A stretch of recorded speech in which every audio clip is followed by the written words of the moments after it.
600 सालों तक अमरता की साधना करके जब मैं वापस लौटा तो देखा कि दुनिया अब वैसी नहीं रही जैसी मुझे याद थी। साहब, आपका इस तरह से खड़ा होना सच में बहुत खतरनाक है। हमें किसी का फोन आया था कि अभी अभी कोई टावर के बिल्कुल ऊपर खड़ा था। अरे हाँ, मैं तो भूल ही गया था कि ये अब साधना की दुनिया नहीं रही।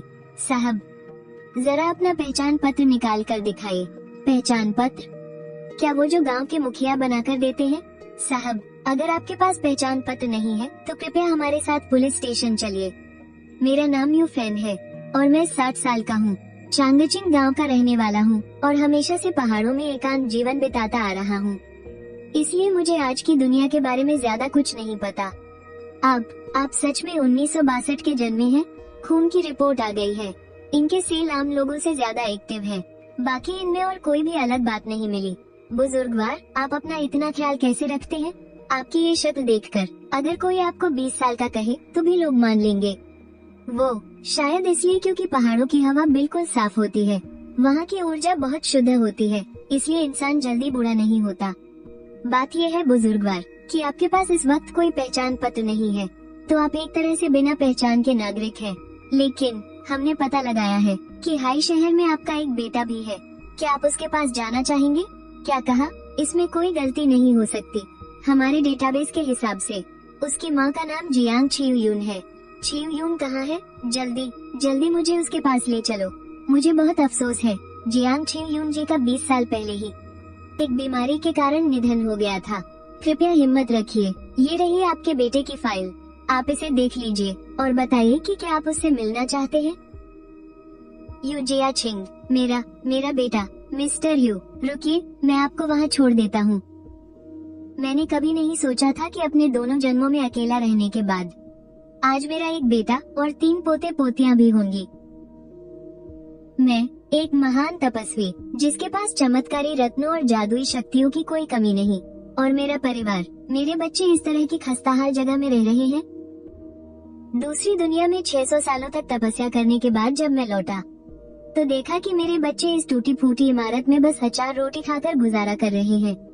क्या मेरी आने वाली पीढ़ियां ऐसी खस्ताहाल जगह में रहने के लिए मजबूर है? नमस्ते शेंग सुहुआ जी, हमें ये जनाब पल टावर के पास मिले। हमारी जांच के मुताबिक ये जनाब आपके पति के पिता हैं। क्या आपको कोई गलतफहमी तो नहीं हुई? ये आदमी जो इतना जवान दिखता है, आप कह रहे हैं कि ये मेरे ससुर हैं? हमने डीएनए डेटाबेस के जरिए इनकी पूरी जांच कर ली है। शायद आप खुद अपने पति से पूछ लीजिए। हाँ, मैं भी उनसे यही पूछना चाहती हूँ, लेकिन अब वो आप खुद ही अंदर आकर देख लीजिए। ये सब कैसे हुआ? जियाचिंग, वो बहुत ऊंचाई से नीचे गिर गए थे।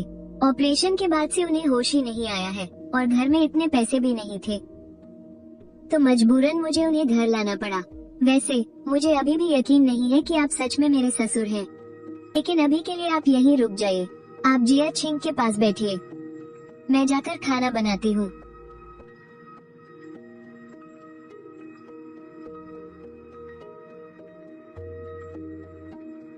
तुम कौन हो? मैं तुम्हारा पिता हूँ, यूफान। क्या सच में तुम हो? अगर मैं थोड़ा पहले लौट आता तो शायद तुम्हारी माँ इतनी जल्दी हमें छोड़कर नहीं जाती। इतने सालों तक आप कहाँ थे? आपकी यह हालत कैसे हो गई? मैं कुछ कारणों से घने जंगलों में एकांत में रह रहा था और कभी दुनिया के सामने नहीं आया।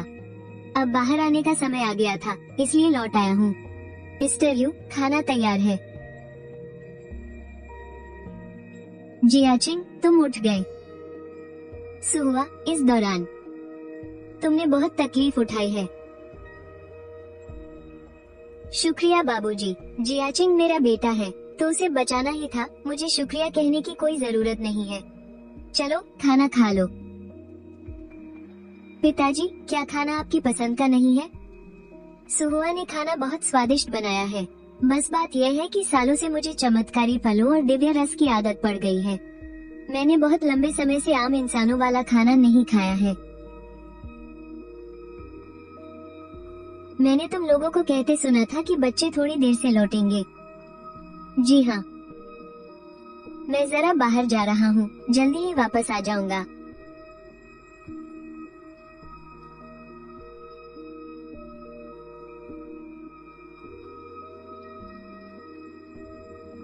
अरे बाप रे, वो अभी क्या था, कितनी तेज भाग रहा था। नमस्ते सर, मैं आपकी क्या मदद कर सकता हूँ?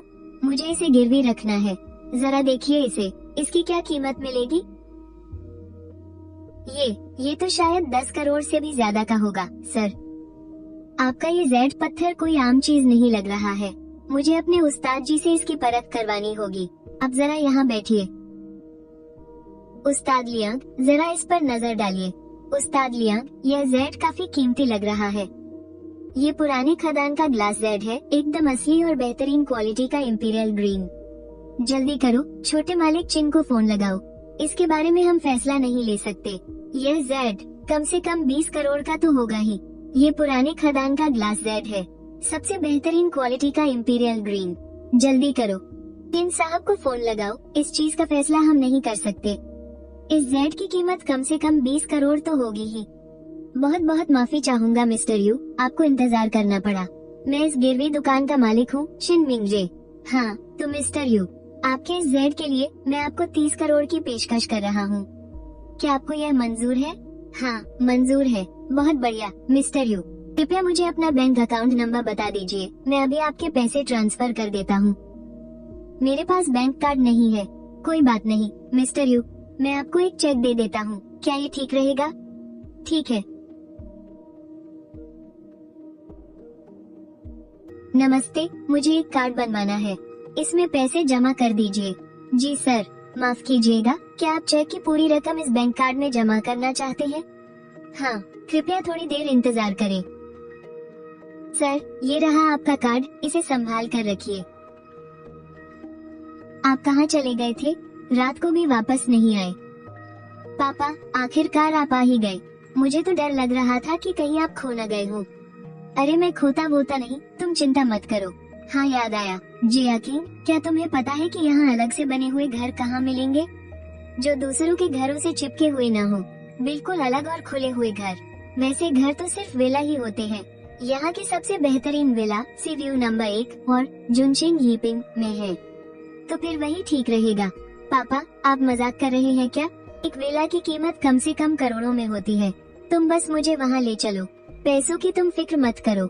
हमारा परिवार हमेशा ऐसी जगह पर तो नहीं रह सकता ना। नमस्ते सर, क्या आप लोग घर देखने आए हैं? हाँ, मेरे पिताजी को घर देखना है। अच्छा, तो इन सर को घर खरीदना है। सर, आप कितने बड़े साइज का घर देखना चाहते हैं, या फिर घर को लेकर आपकी कोई खास पसंद है? लोगों की भीड़ भाड़ से दूर होना चाहिए और वहाँ का माहौल सबसे बेहतरीन होना चाहिए। ये टॉप फ्लोर देखिए, ये हमारे सी व्यू नंबर 1 की सबसे शानदार प्रॉपर्टी है। ये 780 स्क्वायर मीटर का एक अलग विला है, जिसके ठीक सामने लुजिंग नदी बहती है। इसकी कीमत है 210 मिलियन।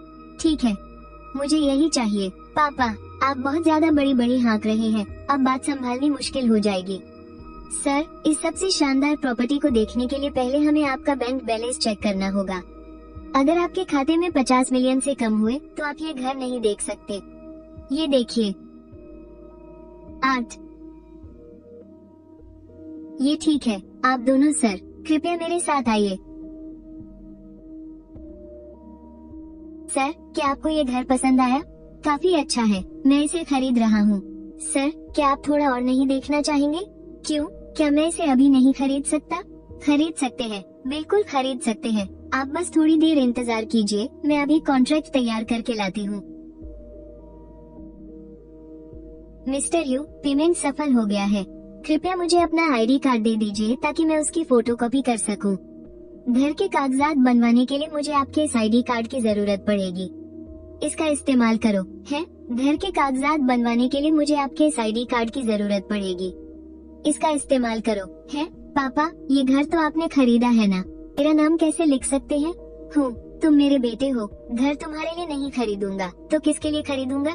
यू साहब, मुझे आपका आईडी कार्ड भी चाहिए होगा। मुझे यहाँ पैसे भेजने वाले की जानकारी दर्ज करनी है। आप दोनों सच में बाप बेटे हैं?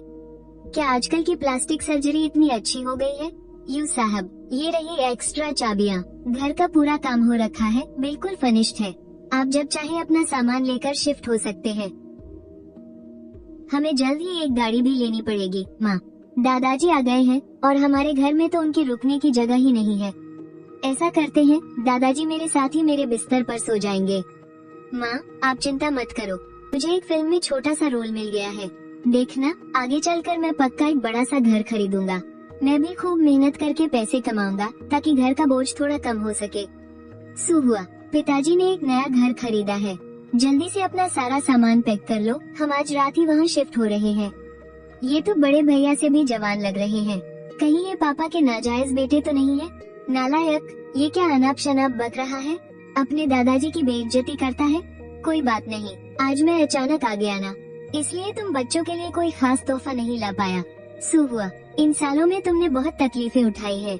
ये तुम्हारे लिए है, ये तुम्हारे लिए, और ये वाला। तुम लोग अभी बस जरूरत का सामान रख लो, बाकी चीजें कल शिफ्ट कर लेंगे।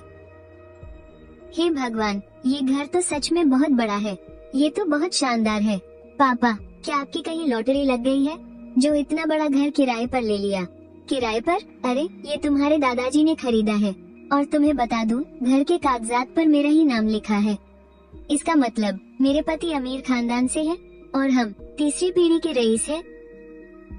ठीक है, अब ऐसे हैरान खड़े मत रहो। तुम लोग अपने अपने कमरे चुन लो। मास्टर बेडरूम तुम्हारे मम्मी पापा के लिए रहेगा। कमरे चुनने के बाद हम सब बाहर खाना खाने चलेंगे। हाँ, और दूसरा मास्टर बेडरूम दादाजी का है। कोई भी कमरों के लिए झगड़ा नहीं करेगा। बहुत बढ़िया, मेरे बेटे और बहू ने बच्चों को बहुत अच्छे संस्कार दिए हैं। आखिर मेरे ही खानदान का खून है।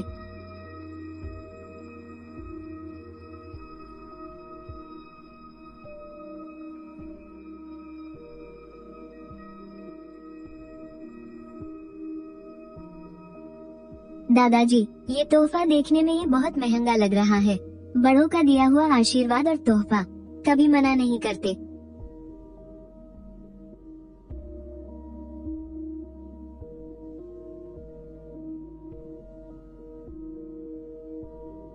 सांसें रुक रही हैं और ब्रेन हेमरेज भी हो चुका है।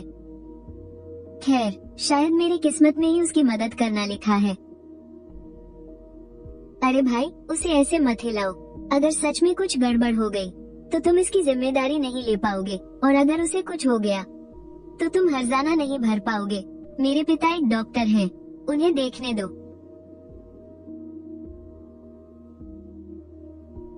लो, हो गया। अब आप लोग इसे अस्पताल ले जा सकते हैं। चलो, चलते हैं। दादाजी, आप तो सच में कमाल के हैं। वो दादाजी तो बस अभी गुजरने ही वाले थे और आपने बस कुछ ही सुइयों से उनकी जान बचा ली। हाँ दादाजी, आपका ये इलाज का तरीका तो बिल्कुल किसी चमत्कार जैसा है। आज मैंने अपनी काफी प्राण शक्ति का इस्तेमाल कर लिया है। पता नहीं इस नीले ग्रह की ऊर्जा इसे जल्दी से वापस भर पाएगी या नहीं। मैंने तो सोचा भी नहीं था कि इस दुनिया की ऊर्जा भले ही उस दूसरी दुनिया जितनी ज्यादा नहीं है, पर इतनी कम भी नहीं है जितना मैंने सोचा था। हेलो दोस्तों, मैं हूँ आपकी अपनी स्ट्रीमर युयान। अरे बाप रे, लगता है हमारी स्ट्रीमर की तो लॉटरी लग गई। क्या ये सीव्यू नंबर 1 का 20 करोड़ वाला आलीशान घर नहीं है? सच में यह मजाक कर रही हो? चलो हमें अपना घर तो दिखाओ। अरे, ये मेरे दादाजी ने खरीदा है।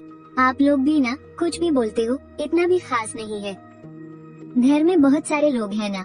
हाँ, घर थोड़ा तंग पड़ रहा था, इसलिए हमने ये बड़ा वाला घर ले लिया।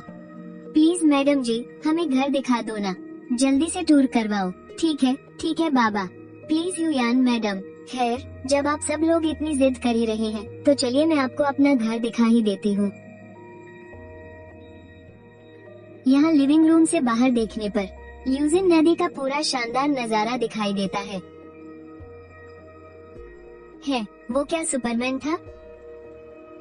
दादाजी, आप घर पर ही हैं? हाँ, तुम ये क्या कर रही हो? मैं लाइव स्ट्रीम कर रही हूँ। क्या ये छोटा सा डब्बा दूर तक संदेश भेजने वाला कोई जादुई यंत्र है? हाँ, जादुई यंत्र। मेरी तो हंसी नहीं रुक रही। दादाजी किसी पुरानी दुनिया से आए हैं क्या? अरे, मुझे माफ कर दीजिए, पहाड़ों से आए हुए पुराने देवता। आज के लिए स्ट्रीम यहीं खत्म करती हूँ दोस्तों। दादाजी, क्या आप कहीं बाहर जा रहे हैं? चलिए, मैं भी आपके साथ चलती हूँ। मेरे साथ चलो, एक गाड़ी खरीदनी है। दादाजी, मुझे लगता है कि आपके लिए कोई बड़ी और आरामदायक एसयूवी ज्यादा अच्छी रहेगी। चलिए कोई मर्सिडीज या BMW देख लेते हैं। आगे से दाएं मुड़ो, उसी शोरूम में जाना है। दादाजी, क्या आप सच में इस शहर में नए हैं? आपने तो पहली ही नजर में रोल्स रॉयस पसंद कर ली। सर, मैडम, नमस्ते। क्या आप कोई खास गाड़ी देख रहे हैं? मुझे बस यही वाली चाहिए। सर, ये हमारी शानदार रोल्स रॉयस फैंटम है। क्या मैं आपके लिए टेस्ट ड्राइव बुक कर दूं? नहीं, उसकी कोई जरूरत नहीं है, बस यही दे दो। ठीक है सर। इस गाड़ी के टॉप मॉडल की कीमत पूरे 9 करोड़ 80 लाख रुपए है। हम आपको 1 हफ्ते के अंदर गाड़ी की डिलीवरी दे देंगे। ठीक है।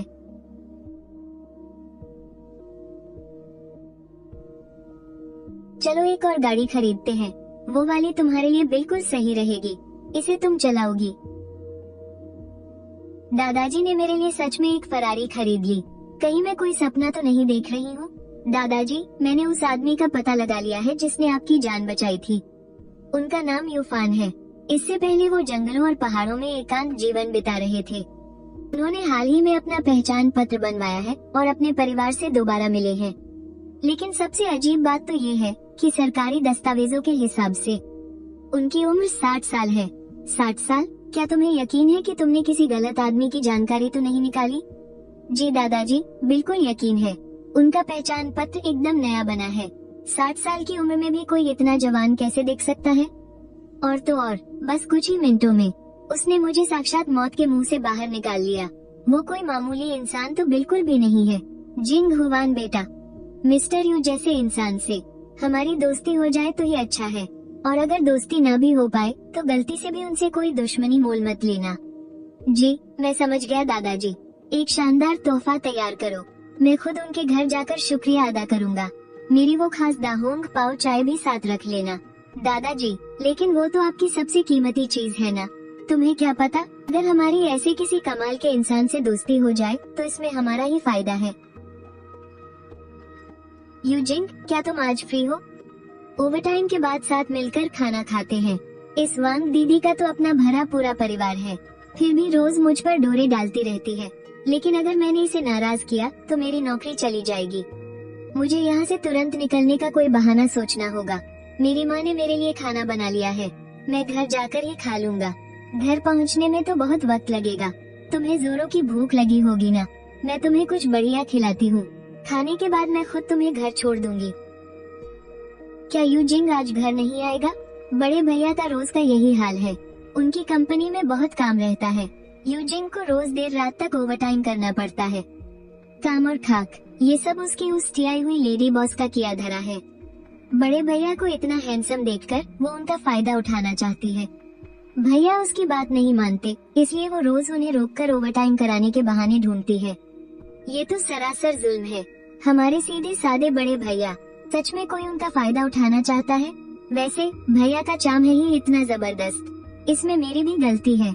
मैंने ही उनसे कहा था कि एक जगह टिककर अच्छे से काम करो, इधर उधर की बातें मत सोचो। मुझे क्या पता था कि वो सच में कभी नौकरी नहीं बदलेंगे। और सबसे बड़ी वजह तो हमारे घर की खराब हालत थी ना, इसलिए वो नौकरी छोड़ने की हिम्मत भी नहीं जुटा पाए। अगर ये काम उन्हें पसंद ही नहीं है तो इसे करने की कोई जरूरत नहीं। यूजिंग को फोन लगाओ, उसे घर वापस बुलाओ। अब ये यू परिवार पहले जैसा नहीं रहा जिसे 2 वक्त की रोटी के लिए दर दर की ठोकरें खानी पड़े। तुम बच्चों को बस वही करना चाहिए जो तुम्हारा दिल चाहे। तुम्हारा सबसे बड़ा सहारा मैं हूँ, तो क्या मैं एक स्पोर्ट्स प्लेयर बन सकता हूँ? दादाजी, इसका तो बस पढ़ाई से मन भर गया है। ये सिर्फ गेम खेलना चाहता है। अरे ये कोई आम गेम नहीं है, ये एक प्रॉपर स्पोर्ट्स है। मैं इससे देश का नाम रोशन कर सकता हूँ। ठीक है, अगर तुम हमेशा अपनी क्लास में टॉप करते रहे तो मैं तुम्हें अपने सपनों को पूरा करने की इजाजत दे दूंगा। शुक्रिया दादाजी, मैं पक्का मन लगाकर पढ़ाई करूंगा। मैं अभी यूजिंग को फोन करता हूँ और उसे घर बुलाता हूँ। माफ करना झांग दीदी, मुझे एक कॉल रिसीव करना है। हेलो पापा। यूजिंग बेटा, अब खुद को और तकलीफ मत दो, घर वापस आ जाओ। पूरे 3 साल तक तुमने गधों की तरह काम किया है। जो एहसान चुकाने थे वो भी तुमने चुका दिए। 300, 3000, आखिरकार अब तुम्हें और कुछ सहना नहीं पड़ेगा। 100, 5000, और ये भेदभाव अब नहीं सहना पड़ेगा।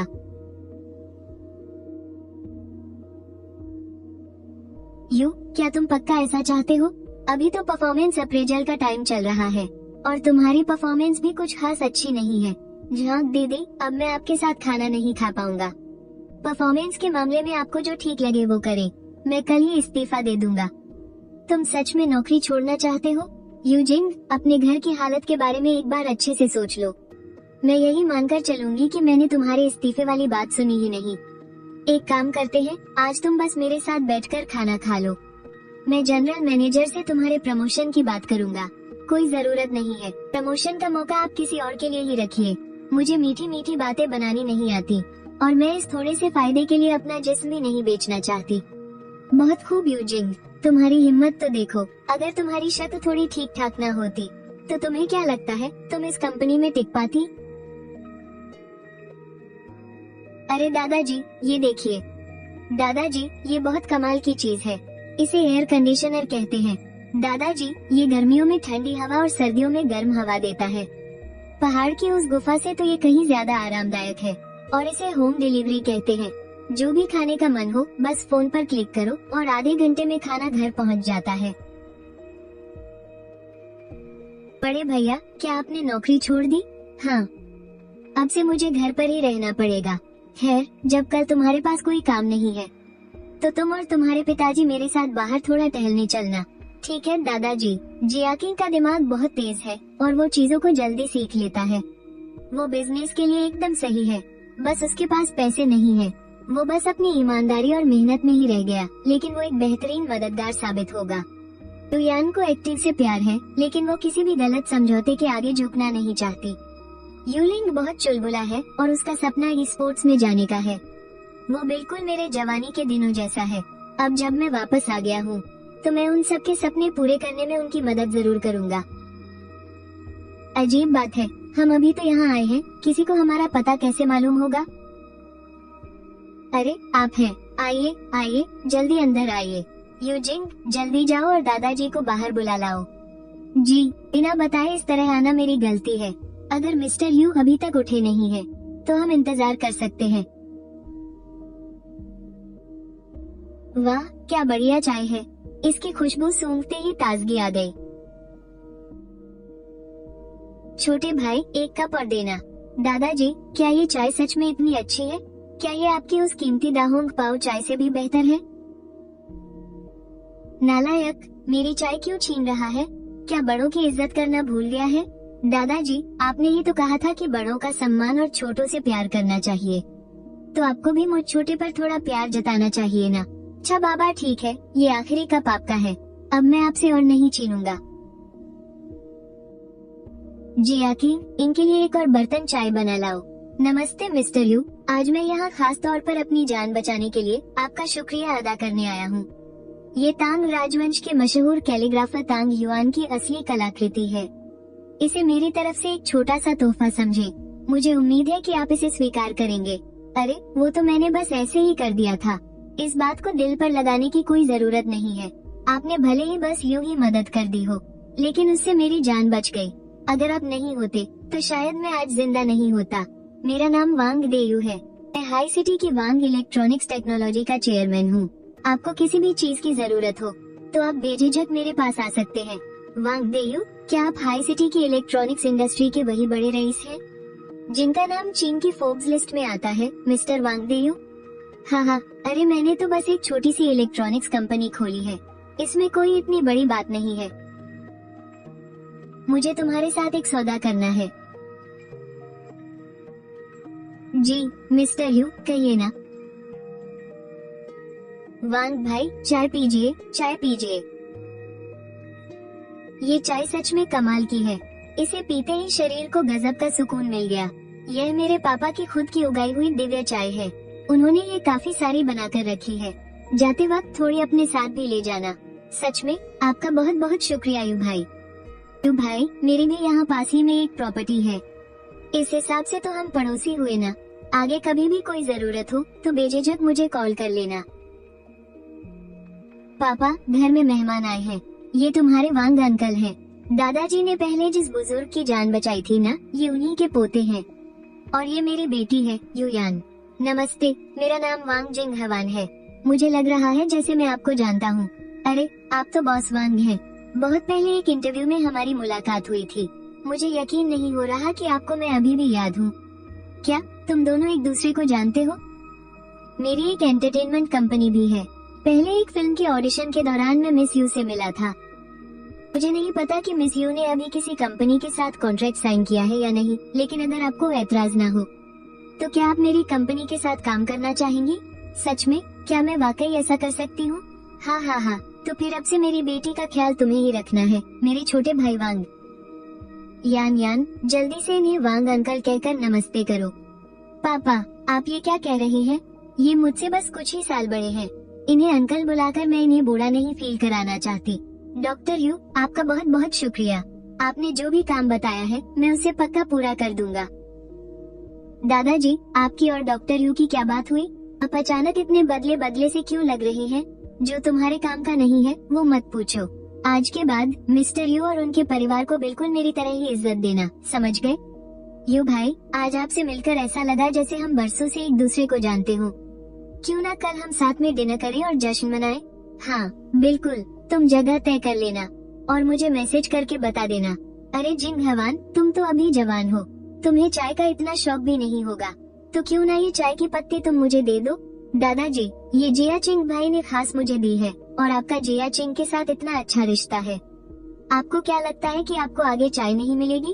अरे मेरी उम्र हो चली है, मुझे अपने शरीर को तंदुरुस्त रखने के लिए इस चाय की ज्यादा जरूरत है।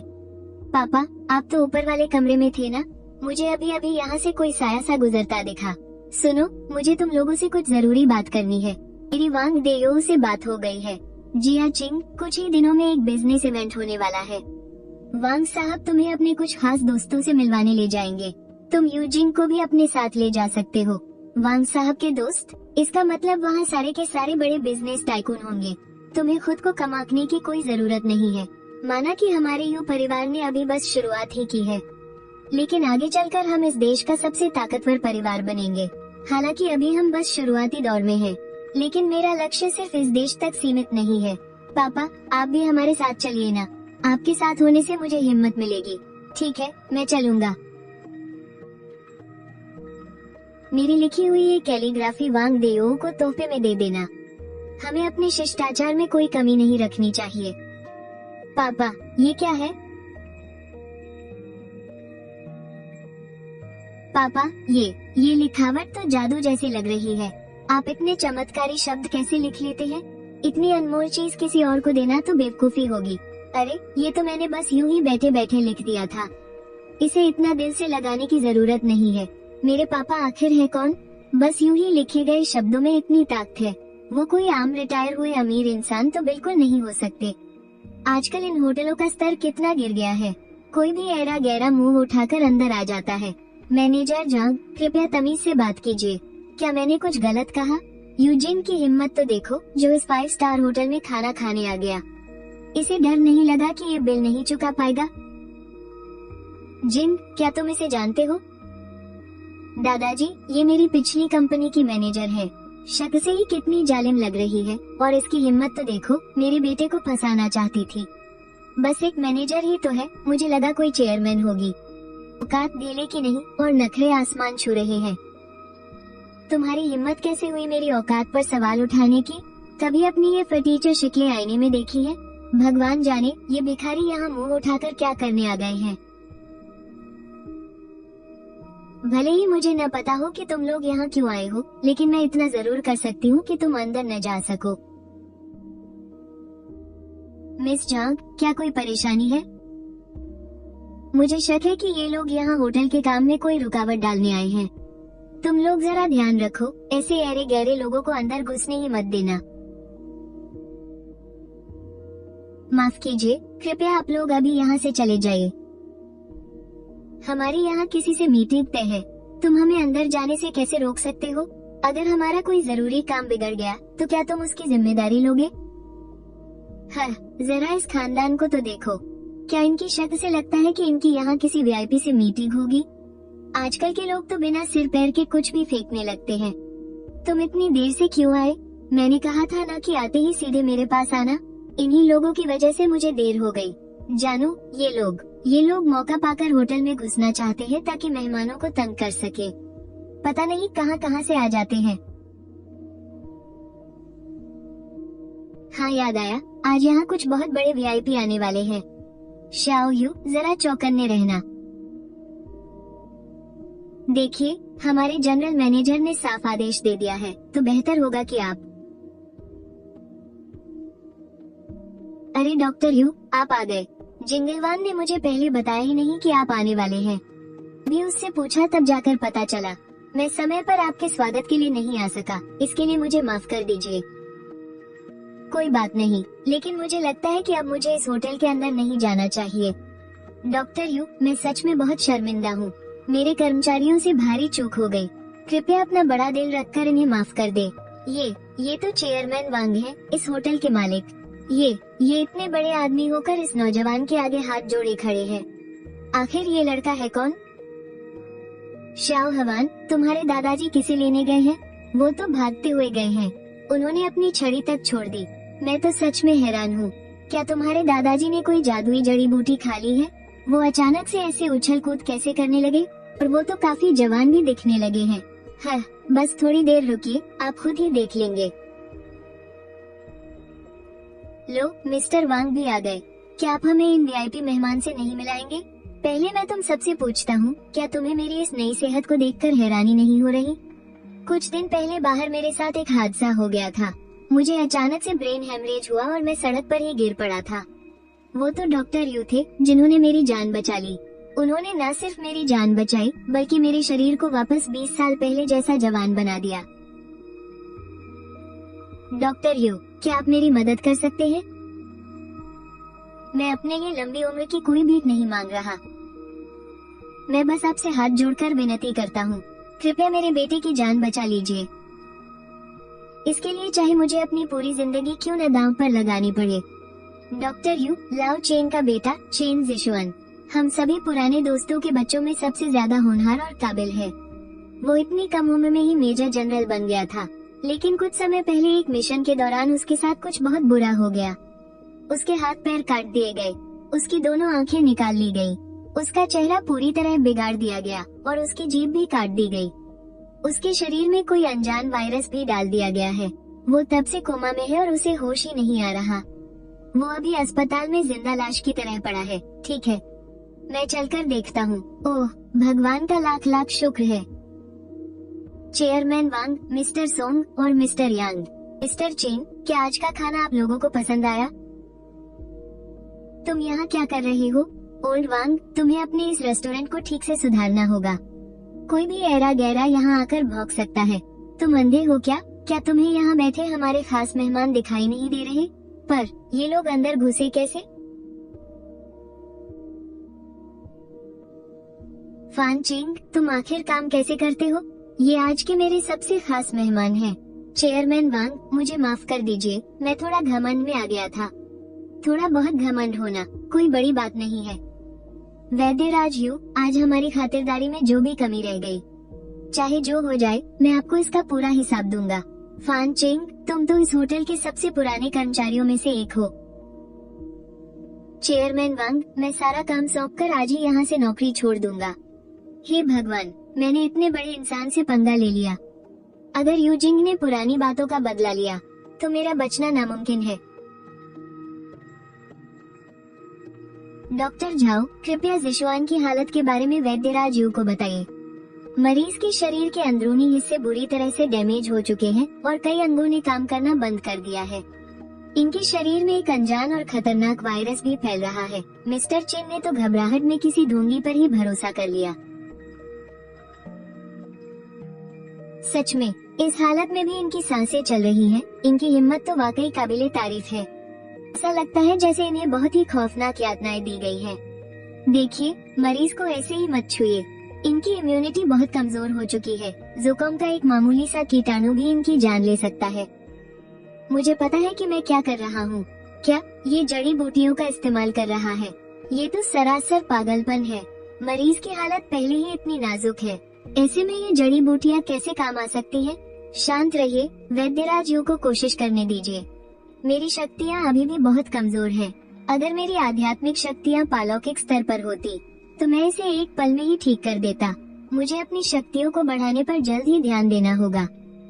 वैद्यराज यू, क्या अब इन्हें नहीं बचाया जा सकता? नहीं, इनके शरीर के अंदर की सारी परेशानियां अब खत्म हो चुकी हैं। 3 मिनट के अंदर ही इन्हें होश आ जाएगा। लेकिन इनके हाथ पैर और बाकी हिस्सों को पूरी तरह से ठीक होने में थोड़ा ज्यादा वक्त लग सकता है। क्या ढोंगी है, ये तो एकदम बकवास कर रहा है। ऐसा चमत्कार तो कोई भगवान ही कर सकता है। जिशुआन, मेरे बच्चे, तुम आखिरकार होश में आ ही गए। ये कैसे हो सकता है? तो बताइए, क्या सच में चेन जिशुआन की हालत अब स्थिर है? डायरेक्टर सर, ये तो किसी चमत्कार से कम नहीं है। इनके शरीर के अंदरूनी अंगों ने पूरी तरह से काम करना शुरू कर दिया है। यहाँ तक कि इनकी पुरानी अंदरूनी चोटें भी एकदम ठीक हो गई हैं। अब इनका शरीर पहले से भी कहीं ज्यादा मजबूत हो गया है। विनहिंग, अगर ऐसे महान इंसान हमारे अस्पताल में काम करने लगे तो युद्ध के मैदान में घायल हुए हमारे उन पुराने सैनिकों को उस भयानक दर्द से हमेशा के लिए छुटकारा मिल जाएगा। आप चिंता मत कीजिए, इस मामले को मैं संभाल लूंगा। मैं अभी चीफ से बात करता हूँ। वैद्यराज यू, ये हमारे चिन परिवार की सारी दौलत और संपत्तियों के कागजात हैं। कृपया एक बार इन्हें देख लीजिए। मैंने प्रॉपर्टी ट्रांसफर के सारे दस्तावेज तैयार कर लिए हैं। अब जब चाहे ये सब आपके नाम कर दिया जाएगा। आप बेफिक्र रहिए। भले ही इन सभी चीजों का मालिकाना हक अब हमारे यू परिवार का होगा, लेकिन आपका चेन परिवार आज भी उन 4 सबसे बड़े परिवारों में ही गिना जाएगा। मेरा इन सब चीजों को सीधे तौर पर संभालने का कोई इरादा नहीं है और न ही मैं आपके बिजनेस में कोई दखल दूंगा। जी बिल्कुल, जैसा वैद्यराज यू कहेंगे वैसा ही होगा। वैद्यराज यू, ये 2 विला है जो मेरे नाम पर हैं। आप जब चाहें वहाँ रहने जा सकते हैं। अभी आप जिस घर में रह रहे हैं वो सच में आपके रुतबे के लायक नहीं है। इसे खा लीजिए, इससे आपकी जिंदगी कम से कम 20 साल और बढ़ जाएगी। रही बात भविष्य की, भरोसा रखिए, जब तक मैं यहाँ हूँ मैं आपको कुछ नहीं होने दूंगा। ये तो चमत्कार है। आपका बहुत बहुत शुक्रिया वैद्यराज यू। अगर आप चाहते हैं कि आपका बेटा पहले की तरह बिल्कुल ठीक हो जाए तो आप उसे मेरे पास भेज सकते हैं, लेकिन इसमें थोड़ा समय लग सकता है। ठीक है, तो मेरे बेटे का ध्यान रखिएगा, महान डॉक्टर यू। पापा, क्या हम सच में मून शैडो विला में रहने जा रहे हैं? वो हाई सिटी का सबसे शानदार विला है। बहुत बढ़िया, मैं हमेशा से एक विला में रहना चाहता था। क्या मैं पालतू जानवर रख सकता हूँ? मुझे एक बिल्ली और एक कुत्ता पालना है। बिल्कुल, बहुत अच्छे। अब मेरी जिंदगी का बस एक ही सपना बचा है, एक बड़ा सुपरस्टार बनना। वाह, ये स्विमिंग पूल तो बहुत बड़ा है। अब मैं रोजाना तैर सकूंगा। चेन जी वाकई बहुत अच्छा काम करता है। लगता है उसे एक अच्छा इनाम देना पड़ेगा। मिस्टर चेन, आप ऐसे कैसे हो गए? हमें मिले हुए बस कुछ ही दिन तो हुए हैं। आप कम से कम 30 साल जवान लग रहे हैं। हाँ, महान डॉक्टर यू अब 60 साल के हो चुके हैं। आप ही बताइए, क्या वो मुझसे भी ज्यादा जवान नहीं लगते? मिस्टर चेन, आप अस्पताल चलकर अपना पूरा चेकअप करवा सकते हैं? अगर आपके शरीर के अंग सच में बाहर से दिखने जितने ही जवां हो गए हैं तो ये पूरी मानव जाति के लिए एक बहुत बड़ी और ऐतिहासिक बात होगी। हाँ बिल्कुल, महान डॉक्टर यू, ये नौकर मैंने बहुत सोच समझ कर चुने हैं। ये सब बहुत ही ईमानदार और भरोसेमंद हैं। अब से यही लोग आपकी और आपके परिवार की देखभाल करेंगे। माफ कीजिएगा महान डॉक्टर यू, मैंने आपको परेशान किया। आज मेरे यहाँ आने का पहला कारण आपको चेन जिजवान की जान बचाने के लिए धन्यवाद देना है और दूसरा, मुझे आपसे एक मदद चाहिए। चेन जिजवान के इलाज को लेकर मैं बस ये जानना चाहता था कि आपने आखिर किस तरीके से उसका इलाज किया। अगर आप नहीं बताना चाहते तो कोई बात नहीं। मैं सच्चे दिल से आपको हमारे अस्पताल आने का न्योता देना चाहता हूँ ताकि आप हमारी मेडिकल टीम का मार्गदर्शन कर सके और हम आपके साथ कुछ मेडिकल ज्ञान भी साझा करना चाहते हैं। सच कहूँ तो मेरा तरीका हर किसी पर काम नहीं करेगा, लेकिन हाँ, मैं अपनी चीनी चिकित्सा की विद्या दूसरों को जरूर सिखा सकता हूँ। लेकिन एक शर्त है, आप जिसे भी लाएंगे उसमें इस विद्या को सीखने की जन्मजात समझ होनी चाहिए। आपका बहुत बहुत शुक्रिया। मैं खुद चुनकर आपके पास सबसे होनहार छात्र भेजूंगा जो आपसे यह विद्या सीखेंगे। और हाँ, एक और बात थी जिसमें मुझे डॉक्टर यू की मदद चाहिए। कुछ ही दिनों में एक बहुत ही अहम इंसान हाई सिटी आने वाला है। कृपया करके आप उन्हें एक बार जरूर देख लीजिएगा। जियो जिंग, ये चीजें मिस्टर चेन को दे दो। अब तो आपको मिस्टर चेन कहना भी अजीब लगता है, इससे आप बूढ़े जो लगते हैं। आप मुझे जो चाहे बुला सकते हैं, छोटा चिन कहेंगे तो भी चलेगा। ये कुछ जादुई चाय की पत्तियां हैं और 1000 साल पुराना जिनसेंग किंग है। इस जादुई चाय को आप रोजमर्रा में भी पी सकते हैं। यह आपके मन को शांति देगी और शरीर को मजबूत बनाएगी। इसे लंबे समय तक पीने से आपकी उम्र और जीवन शक्ति भी बढ़ेगी। और वो 1000 साल पुराना जिनसेंग किंग किसी बड़ी मुसीबत के वक्त उसका बस एक टुकड़ा मुंह में रखने से किसी की जान बचाई जा सकती है। आपका बहुत बहुत धन्यवाद महान डॉक्टर यू। अरे ये तो बस छोटी मोटी चीजें हैं, इनका कोई बहुत बड़ा असर नहीं है, आप बस इन्हें इस्तेमाल करके देखिए। मून शैडो विला सच में एक बेहतरीन जगह है।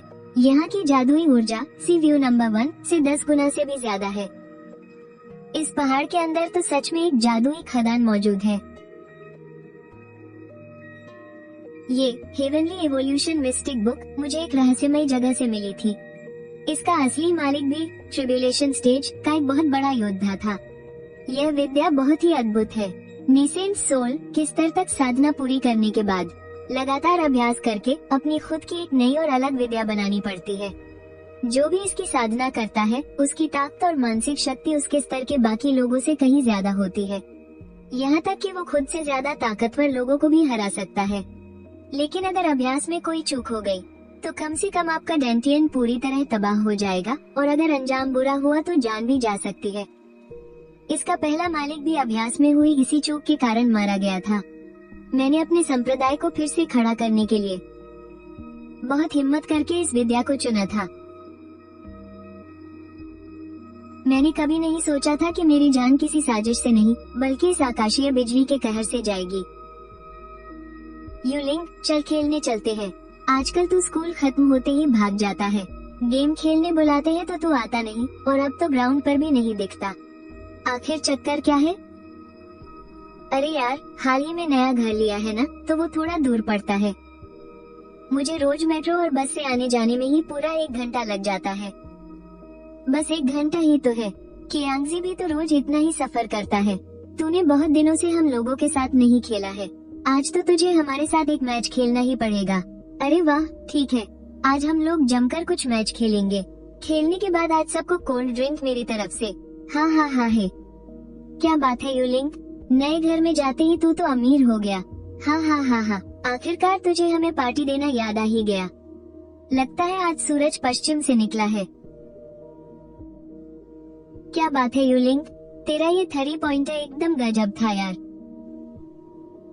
ये कोर्ट अब हमारा है, तुम लोग उधर जाओ। भाई, जो पहले आता है कोर्ट उसी का होता है। तू ऐसे आकर हमें यहाँ से कैसे भगा सकता है? ये तो सरासर बदतमीजी है। ये कोर्ट हमने पहले से बुक किया था, तुमने खेल लिया, बस बहुत है। अब चुपचाप हमसे माफी मांगो और फौरन यहाँ से दफा हो जाओ। हम क्यों जाएं? हम यहाँ बहुत पहले आए थे। इस जगह को रोकने के लिए हमने पूरी सुबह बारी बारी से पहरा दिया है। भलाई इसी में है कि यहाँ से चुपचाप खिसक लो, वरना मैं अभी तुम्हें मजा चखाता हूँ। तुम लोगों की तो स्कूल में ही गुंडागर्दी और मारपीट शुरू कर दी। क्या हुआ? तुम में से किसी को भी पढ़ाई लिखाई नहीं करनी है क्या? तुमने इस जगह को समझ क्या रखा है? जब मन किया मारपीट शुरू कर दी। 23, तुम बताओ आखिर ये सब क्या चल रहा है? सर, ये कोर्ट हमने पहले से ले रखा था, पर इन्होंने आकर हमसे छीन लिया और इन्होंने ही पहले हमें धक्का दिया था। तो बकवास कर रहा है। तुम लोग यहाँ आकर हमारा कोर्ट छीन रहे थे। तुमने पहले हमें धक्का दिया था, हाथ तुमने पहले उठाया था। झूठ मत बोल, पंगे तुमने ही पहले शुरू किए थे। बहुत हो गया, सबके सब अपना मुंह बंद रखो। ये सब किसने शुरू किया? जाओ अपने अपने माता पिता को बुलाकर लाओ। देखता हूँ कि तुम लोग कब तक झूठ बोलते हो। कियांगजी के घर में सिर्फ उसकी बूढ़ी दादी है जिनकी आंखें भी ठीक नहीं है। अगर उसकी दादी को यहाँ बुलाया तो घबराहट के मारे उनकी तबीयत खराब हो जाएगी। सर, इसका जिम्मेदार मैं हूँ, लेकिन हमने उनसे कुछ नहीं छीना और न ही हमने पहले उन पर हाथ उठाया था। तू सरासर झूठ बोल रहा है। तूने ही मुझे मारा है। सर, आप खुद देखिए, इसने मार मार कर मेरा चेहरा सुजा दिया है। तुम्हारा नाम यूलिंग है ना? जी। कहाँ है तुम्हारे माता पिता? अभी अपने घर पर फोन लगाओ और उनसे कहो कि फौरन यहाँ आए। उफ, पापा तो आजकल हर दिन बड़े लोगों के साथ बिजी रहते हैं। दीदी भी अपनी शूटिंग में बिजी है, और अगर मैंने मम्मी को यहाँ बुलाया तो मेरी बहुत बुरी पिटाई होगी। इससे तो अच्छा है कि मैं बड़े भाई को ही बुला लूं। बड़े भैया मुझे सबसे ज्यादा प्यार करते हैं। वो इतने अच्छे हैं कि पक्का ये बात मम्मी को नहीं बताएंगे। वाह, क्या शानदार गाड़ी है। ये रोल्स रॉयस किसकी है? सोचा नहीं था कि हमारे स्कूल में भी इतने अमीर लोग होंगे। वैसे कोई ताज्जुब की बात भी नहीं है, स्कूल के ट्रस्टियों की गाड़ियां भी तो किसी से कम नहीं है। दादाजी यूलिंग फर्स्ट ईयर के डीन के ऑफिस में है। स्कूल शुरू होने पर बस एक ही बार उसे छोड़ने गया था। अब बस ऑफिस का नाम बता दिया है। कुछ समझ नहीं आ रहा। पहले किसी से रास्ता पूछ लेता हूँ। सच में बड़ा कंफ्यूजिंग है। पूछने की कोई जरूरत नहीं है, मेरे पीछे आओ। यूलिंग, देखो तुमने क्या गुल खिलाए हैं, और अभी भी अपनी गलती मानने को तैयार नहीं हो। अब तो सफाई देने का भी मन नहीं कर रहा। भैया जल्दी आकर मुझे बचा लो। अरे यार, दादाजी भी आ गए। क्या आप ही यूलिंग के गार्जियन हैं?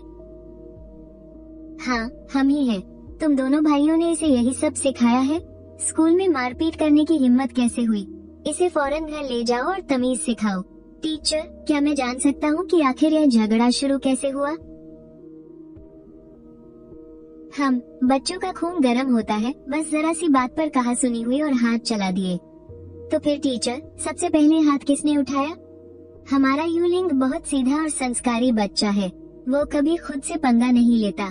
किसने पहले हाथ उठाया यह जरूरी नहीं है। जरूरी यह है कि झगड़ा उसी ने शुरू किया। मैं बस इतना पूछ रहा हूँ कि पहले हाथ किसने उठाया? इसने। तुमने पहले हाथ उठाया था? हाँ, मैंने ही उठाया था। तो क्या करोगे? टीचर, क्या यही आपका सिखाने का तरीका है? जिसने गलती की उसे कोई सजा नहीं, और जिसकी कोई गलती नहीं उसे आप सजा दे रहे हैं। इस बेवकूफ ने तो बिना डरे कबूल भी कर लिया। अगर चेयरमैन चाओ का लिहाज न होता तो मैं इस लड़के की मदद कभी न करता। देखिए, यह एक गलतफहमी थी। अब बात साफ हो चुकी है, तो भूल जाइए कि कुछ हुआ था। अपने बच्चे को घर ले जाइए। यहाँ कोई गलतफहमी नहीं है। जब पता चल ही गया है कि पंगा इसी ने लिया था, तो इसके घर वालों को यहाँ बुलाइए। मैं कहूँगा कि आप लोग बात को यहीं खत्म कर दें। अगर इसके घर वाले आ गए तो अंजाम बुरा होगा। मुझे कोई परवाह नहीं कि अंजाम क्या होगा। मुझे अभी के अभी इसके घर वाले यहाँ चाहिए। ठीक है, बुलाता हूँ। बाद में पछताना मत। मॉम, मुझे किसी ने मारा है। आप जल्दी से डीन के ऑफिस आ जाइए और मामा को भी साथ लेते आना। कहाँ है मेरा बेटा? मेरे बेटे पर हाथ उठाने की हिम्मत किसकी हुई? ओ मेरे जिगर के टुकड़े, किसने तुम्हारी ऐसी हालत कर दी? फ्रैंक जियान की मॉम, आप प्लीज शांत हो जाइए। बच्चों के बीच बस छोटी सी कहासुनी हो गई थी। छोटी सी कहासुनी? मेरे बेटे को इतना पीटा गया है, अब स्कूल के डीन होकर भी उन्हें रोक नहीं पाए। मॉम, इसी ने मुझे मारा है। मेरे बेटे को मारने की तुम्हारी इतनी हिम्मत? देखिए मैडम, मेरी मानिए तो तमीज से बात कीजिए। शुक्र मनाइए कि मैं औरतों पर हाथ नहीं उठाता, वरना एक लात मारकर आपको बाहर फेंक देता। छोड़ो मुझे। डायरेक्टर लियो, खड़े क्या हो? जल्दी आकर मेरी मदद करो। अरे भाई, आप लोग लड़ना बंद कीजिए। कम से कम बच्चों के सामने तो एक अच्छी मिसाल कायम कीजिए। भैया जल्दी देखो, इन्हीं लड़कों ने हमारे जियान को मारा है। इसे अभी के अभी स्कूल से निकाल दो। यूलिंग का इससे कोई लेना देना नहीं है। सबसे पहले फ्रैंक जियान ने ही हाथ उठाया था। आप किस हक से यूलिंग को निकाल रहे हैं? मामा, ये सब एक ही गैंग के हैं। इन्हीं सब ने मिलकर मुझे मारा है। बहुत हो गया डायरेक्टर लियो। ये हंगामा करने वाले लोग, उन्हें सीधे स्कूल से निकाल दीजिए ताकि दूसरों को सबक मिले। चाहे जो भी हो, लड़ाई करना बिल्कुल गलत है। हर किसी को 1000 शब्दों का माफीनामा लिखना होगा। मेरे बेटे को इतनी बुरी तरह पीटा गया है। किस हक से? सिर्फ एक माफीनामा लिखने से काम नहीं चलेगा। मैं चाहती हूँ कि ये सभी लोग मेरे बेटे के सामने डॉट सर झुका कर माफी मांगे। गलती इनकी है, फिर भी इतनी अकड़ दिखा रहे हैं। ऐसे जिद्दी माँ बाप सच में सिर दर्द होते हैं। आपकी ये मांग वाकई थोड़ी ज्यादा है। जिसने मेरे बेटे पर हाथ उठाया है, यू स्कूल से निकलना हाय होगा। भैया देखिए, ये इस मामले को कैसे दबा रहे हैं। मैं इससे बिल्कुल सहमत नहीं हूँ। हम भी इस बात से सहमत नहीं हैं। वैंग जी, आप यहाँ कैसे? बस करो युआन, मैं जानता हूँ तुम इस मामले को रफा दफा करना चाहते हो। पर हर चीज में इंसाफ होना चाहिए। किसने गलती की है ये हम सब अच्छे से जानते हैं। नमस्ते वैंग जी, मैं काउडांग। मैं तो कब से आपके साथ काम करने का मौका ढूंढ रहा था। लगता है ये गरीब बच्चों की तरफ से बोल रहे हैं। मुझे इनकी हाँ में हाँ मिलानी चाहिए। हाँ, बच्चे तो खेल खेल में लड़ ही पड़ते हैं। इस बात को इतना सीरियसली लेने की जरूरत नहीं है। ओह, क्या सच में? पर मैंने अभी सुना कि किसी को स्कूल से निकालने की बात हो रही थी। अरे हाँ, वो तो बस एक मजाक था। हाँ, हम तो बस इन बच्चों को डरा रहे थे। महान डॉक्टर यू, आपको बेवजह परेशान किया गया। ये आदमी आखिर है कौन? 4 बड़े परिवारों में से एक के। वैंग जी, वो इसके सामने इतने झुक कर क्यों बात कर रहे हैं? ये किस खेत की मूली है? खेल खत्म। क्या ये बुद्ध कोई बहुत बड़ी हस्ती है? ये मामला मैं तुम्हारे हाथ में छोड़ता हूँ। और हाँ, इन बच्चों का भी। मैं चाहता हूँ कि इनके लिए सब कुछ ठीक से संभाल लिया जाए। आप बेफिक्र रहिए महान डॉक्टर यू, मैं सब ठीक कर दूंगा। क्यों? ये फ्लैट समझ आया कि तुमने गलती की थी? मुझे नहीं लगता कि मेरी कोई गलती थी। कमाल है भाई, तुम्हारे वो दोस्त काफी अच्छे हैं। कभी फुर्सत मिले तो उन्हें घर पर आने का न्योता जरूर देना। हाँ बिल्कुल, वो सब मेरे बहुत खास भाई हैं। पहले हम घर के 5 लोग 2 कमरे और एक हॉल में जैसे तैसे गुजारा करते थे। ये फ्लैट आखिरकार सब कुछ ठीक हो गया है। दादाजी, आज की लड़ाई के बारे में क्या हम मेरी माँ को नहीं बता सकते? मैं नहीं चाहता कि वो परेशान हो और न ही उन्हें फिर से किसी के सामने सर झुकाकर माफी मांगते हुए देखना चाहता हूँ। बेफिक्र रहो बेटा, दादाजी किसी को नहीं बताएंगे। शुक्रिया दादाजी। ये लोग भी ना, सच में। खैर, अगर पहले वाला मैं होता तो शायद मैं भी आगे बढ़कर इनकी वाहवाही कर रहा होता। वाह भाई, ये तो वाकई हमारे हाई स्कूल का स्टूडेंट निकला। मुझे तो लगा था कि ये हमारे स्कूल के डायरेक्टर की गाड़ी है। वो तो हमारी क्लास का यू लिंग लग रहा है ना। उसका परिवार इतना अमीर है, इतने दिनों से किसी को भनक तक नहीं लगी। क्या आजकल के अमीर लोग इतना सादगी से रहते हैं? बाप रे बाप, ये दुनिया तो किसी जादू नगरी जैसी हो गई है। दादाजी सच में उड़ सकते हैं। इसका मतलब इस दुनिया में सच में देवता होते हैं। मेरा आधार पूरी तरह से बन चुका है और अब मैं किसी भी वक्त स्वर्णिम चक्र को तोड़कर आगे बढ़ सकता हूँ। मुझे अपनी तपस्या की परीक्षा के लिए कोई एकांत जगह ढूंढनी होगी, कहीं मेरा यह नया घर ही न उजड़ जाए। ऐसे बुद्ध बनकर क्यों खड़े हो? अरे दादाजी, क्या आपने अभी अभी कोई जादू किया था? क्या बकवास कर रहे हो? इस दुनिया में जादू टोना और देवता कहाँ से आ गए? दादाजी, आप मुझे बुद्धू नहीं बना सकते। मैंने सब अपनी आंखों से देखा है। आप पक्का अमर होने की साधना करते हैं, है ना? तभी तो आप आज भी इतने जवान दिखते हैं। दादाजी जरा देखिए तो, क्या आपके पोते में भी कोई आध्यात्मिक शक्ति है? क्या मैं भी साधना कर सकता हूँ? अगर हम सब बच्चों में आध्यात्मिक क्षमता हुई तो हम सब मिलकर साधना करेंगे। इससे हमारी सेहत भी अच्छी रहेगी। तुम साधना करना चाहते हो, पर क्या तुम जानते हो कि इसके बाद तुम्हें किन चीजों का सामना करना पड़ेगा? तुम्हारे अपने बूढ़े हो जाएंगे और समय ऐसे ही बीतता जाएगा, पर तुम हमेशा अकेले ही जिंदा रहोगे। और उस पर से आसमानी बिजली गिरने का खौफनाक खतरा। एक बार अगर तुमने शुरू कर दिया तो फिर पीछे नहीं हट सकते। क्या तुमने सच में पक्का इरादा कर लिया है? हाँ दादाजी, मैंने सोच लिया है। मुझे इन सब से कोई डर नहीं लगता। एक ही स्पोर्ट्स प्लेयर बनने के अलावा अब मैं आपकी तरह एक महान साधक भी बनना चाहता हूँ। हाँ, बहुत बढ़िया। तू सच में मुझे उफान का पोता है। जब आध्यात्मिक शक्ति की जांच करनी ही है तो क्यों न घर के बाकी सब लोगों को भी बुला लिया जाए। फिर साधना करनी है या नहीं, इसका फैसला तुम सब खुद करना। मैं तुम लोगों की जिंदगी में दखल नहीं देना चाहता। अरे वाह, ये तो बहुत अच्छी बात है। पिताजी, क्या आज कोई खास बात है जो आपने इतनी रात गए हम सबको यहाँ बुला लिया? हाँ दादाजी, बताइए ना। असल में मैं हमेशा से ही अमर होने की साधना करता आ रहा हूँ। क्या दादाजी, आपके अमर होने वाली बात तो हम सब हमेशा से ही जानते हैं। तुम लोगों को पता था? हाँ पिताजी, आप जिस तरह से अपनी जवानी बनाए रखते हैं ना, हम जानते हैं कि आप खुद को फिट रखने के लिए योग और साधना करते हैं। पिताजी, बड़े भैया और मंजी दीदी, ये वो वाली साधना नहीं है जो आप लोग सोच रहे हैं। ये सच में अमर होने वाली जादुई साधना है। तुम्हारा क्या मतलब है? अमर होने की साधना का मतलब जादुई ताकतें पाना ही तो है। दादाजी, जल्दी से इन्हें अपना जादू दिखाइए ना। क्या आपने अपने हाथों में जादू का कोई सामान छिपा रखा है? क्या ये फास्फोरस पाउडर है? अच्छा, तो आप जादू दिखा रहे हैं। पिताजी, आपके हाथों की फुर्ती तो गजब है। नहीं, ये कोई जादू का खेल नहीं है। मैंने अपनी आंखों से दादाजी को ऐसी रफ्तार से चलते देखा है जो कोई आम इंसान कर ही नहीं सकता। शायद दादाजी सच कह रहे हैं। दादाजी, मुझे आप पर पूरा भरोसा है। तो फिर हम अपनी आध्यात्मिक शक्ति की जांच कैसे करें? अरे यार, पापा, मम्मी, दीदी, आप लोग यकीन क्यों नहीं कर रहे हैं?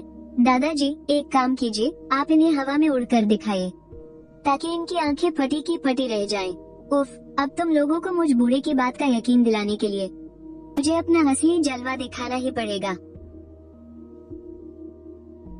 अब तो तुम लोगों को यकीन आ गया ना? दादाजी, आप तो सच में कमाल हैं। अब मान गए ना तुम सब? इसका मतलब मेरा इतने सालों का शक एकदम सही था। पिताजी सच में अमर होने की साधना कर रहे हैं। पिताजी, जब आप इतने सालों से ये साधना कर रहे थे, तो फिर आज अचानक हमें क्यों बता रहे हैं? मैं इसका जवाब मैं दूंगा। क्योंकि आज मैंने दादाजी को पीछे वाली पहाड़ी से हवा में उड़ते हुए नीचे आते देख लिया था। अच्छा, तो ये बात है। पकड़े जाने के डर से आपने आज ये राज उगल दिया। मैं वैसे भी तुम लोगों को बताने ही वाला था, बस मुझे समझ नहीं आ रहा था कि शुरुआत कैसे करूं। अब जब सारी बातें साफ हो ही गई हैं, तो मैं तुम सबको भी अपने साथ साधना करना सिखा सकता हूँ। लेकिन साधना करना कोई बच्चों का खेल नहीं है। तुम लोग अच्छे से सोच लो, फिर मुझे जवाब देना। दादाजी, मुझे कुछ नहीं सोचना, मैं तो पक्का साधना करूँगा। मैंने बहुत अच्छे से सोच लिया है। पिताजी, क्या साधना करने से इंसान हमेशा के लिए अमर हो जाता है? जैसे जैसे तुम्हारी शक्ति बढ़ेगी, तुम्हारी उम्र भी अपने आप बढ़ती जाएगी। लेकिन हर कोई अमर होने की इस राह पर नहीं चल सकता। कुछ लोग तो सालों तक अपने शरीर में जरा सी ऊर्जा भी नहीं खींच पाते और अपनी सारी जिंदगी ऐसे ही बर्बाद कर देते हैं। तुम लोग आराम से सोच लो। मेरे मायके में तो वैसे भी बहुत से रिश्तेदार हैं। अगर मैं कभी बूढ़ी ही नहीं हुई तो उन्हें पक्का शक हो जाएगा। पिताजी, यह कोई छोटी मोटी बात नहीं है। मुझे और सुहा को इस बारे में अच्छे से बात करनी होगी। वैसे तो मैं थोड़ा नासमझ हूँ, पता नहीं मुझसे ये हो पाएगा या नहीं। लेकिन दादाजी, मैं एक बार कोशिश करना चाहता हूँ। मैं आपसे साधना सीखना चाहता हूँ। ठीक है, बिल्कुल सीख सकते हो। तुम लोग जो भी फैसला लोगे, तुम्हारे दादाजी हमेशा तुम्हारे साथ हैं। अरे, ये तो बिल्कुल कहानियों वाले जादू जैसा है। इसमें तो हम हमेशा जवान भी रह सकते हैं। दादाजी, मुझे भी साधना करनी है।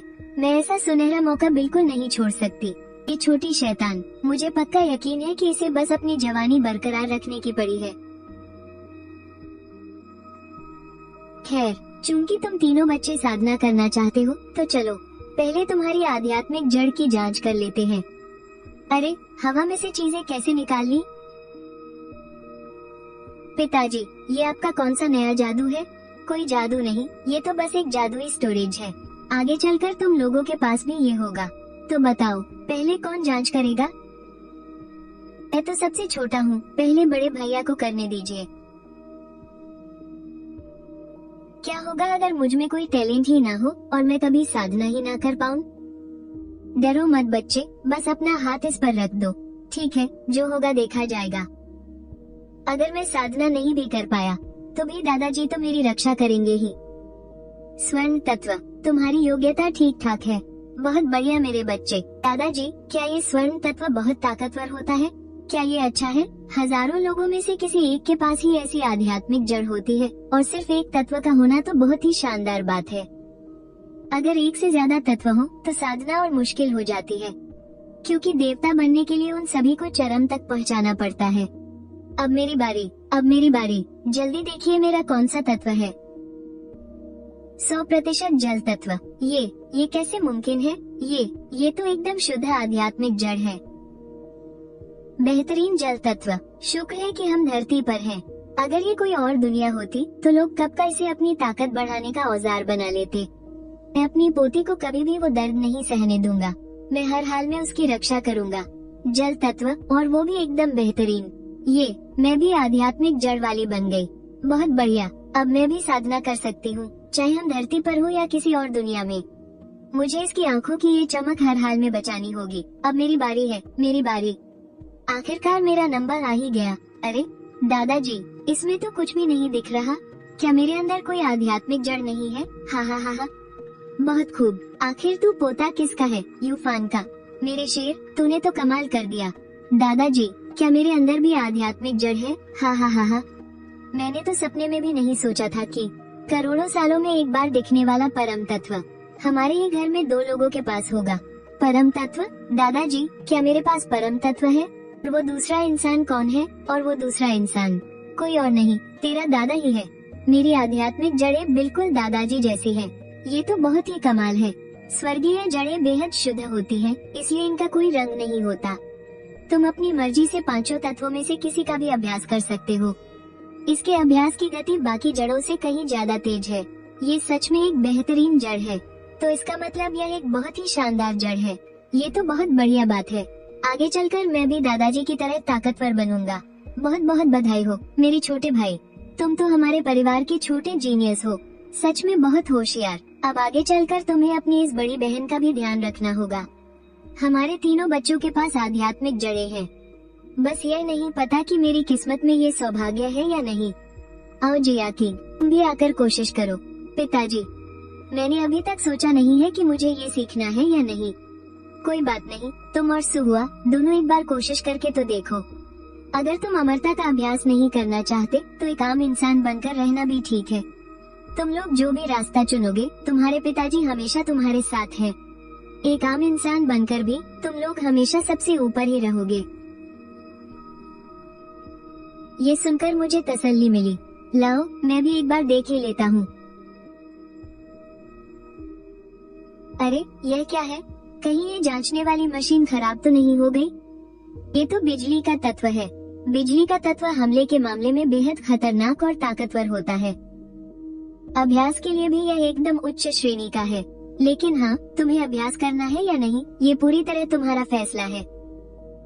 आओ सुहुआ, तुम भी एक बार अपना परीक्षण करके देखो। अरे वाह, ये तो हरे रंग की रोशनी है, बिल्कुल हरी। मुझे अंदाजा लगाने दो, क्या ये 5 तत्वों में से लकड़ी का तत्व है? लकड़ी का तत्व भी बहुत ही शानदार होता है। ये पौधों को हमले के लिए काबू कर सकता है और साथ ही हर चीज को पनपने और बढ़ने में मदद कर सकता है। वाह, तभी मैं सोचूं कि माँ के लगाए हुए फूल हमेशा इतने खिले खिले क्यों रहते हैं। तो इसका मतलब ये लकड़ी का तत्व है। अगली लड़की, बस मीठी मीठी बातें करना जानती है तू। परिवार में सभी के पास आध्यात्मिक जड़ें हैं। तुम तीनों आज रात से ही अपना अभ्यास शुरू कर दो। अपने शरीर में ऊर्जा को खींचो। इसका मंत्र पहले ही तुम्हारे मन मस्तिष्क में बस चुका है। और रही बात तुम दोनों की, तो आराम से सोच लो, कोई जल्दी नहीं है। कल उस खास मेहमान से मिलने के बाद मुझे एक शांत और एकांत जगह ढूंढनी होगी, ताकि मैं इस सुनहरे चक्र की परीक्षा को पार कर सकूं। इस सुनहरे चक्र को हासिल करने के बाद ही मैं सच्चे अर्थों में फिर से उस आध्यात्मिक साधना के रास्ते पर आगे बढ़ पाऊंगा। श्रीमान यू, पारंपरिक चिकित्सा के उत्तराधिकारी। मुझे अभी तक इसके लिए 2 सही लोग मिल चुके हैं। मैं बस यही सोच रहा था कि मैं उन्हें कब आपके पास भेज सकता हूँ, ताकि आप खुद उन्हें देख सके। बस 1 हफ्ते का और इंतजार करो, फिर उन्हें सीधे मेरे विला वाले इलाके में भेज देना। चेन जिशुआन सच में एक बहुत ही मजबूत इरादों वाला इंसान है।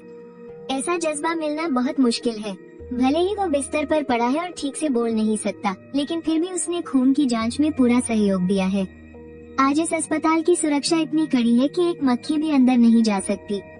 कृपया तलाशी लेने में हमारा सहयोग करें। हाँ, ले लो तलाशी। अगर मुझे सच में कोई हथियार अंदर ले जाना होता तो तुम लोग उसे कभी ढूंढ ही नहीं पाते। चौड़ा माथा, नुकीली नाक, इसके चेहरे से हल्की हल्की ड्रैगन जैसी आभा झलक रही है।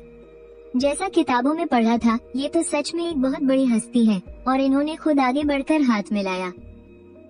इस नौजवान में आखिर ऐसी क्या खास बात है जो श्रीमान इसे इतनी अहमियत दे रहे हैं? नमस्ते श्रीमान, मैंने आपके बारे में बहुत सुना है। आप जिशुआन का इलाज कैसे कर सकते हैं? इस बात की मुझे काफी उत्सुकता थी, इसलिए मैं खुद आपसे मिलने चला आया।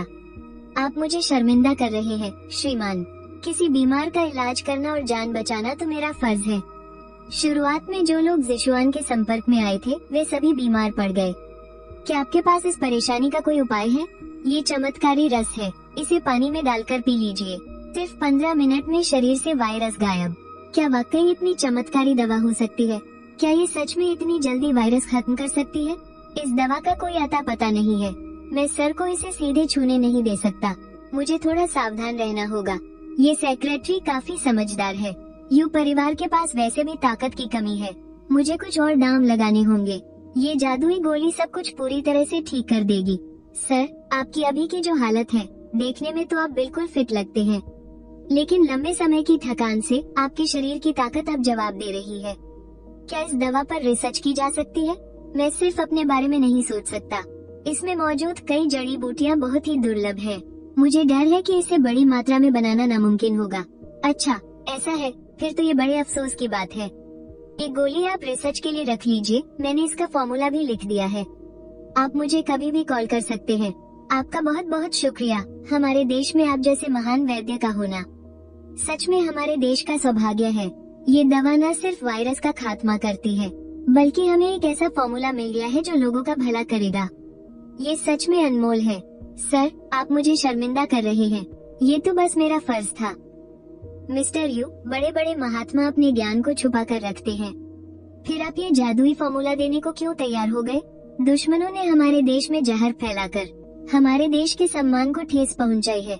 मैं अपने देश पर दुश्मनों का हमला कैसे सह सकता हूँ?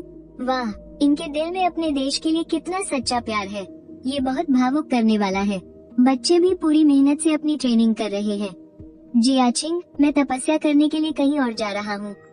पिताजी, इस बार आप तपस्या के लिए कहाँ जा रहे हैं?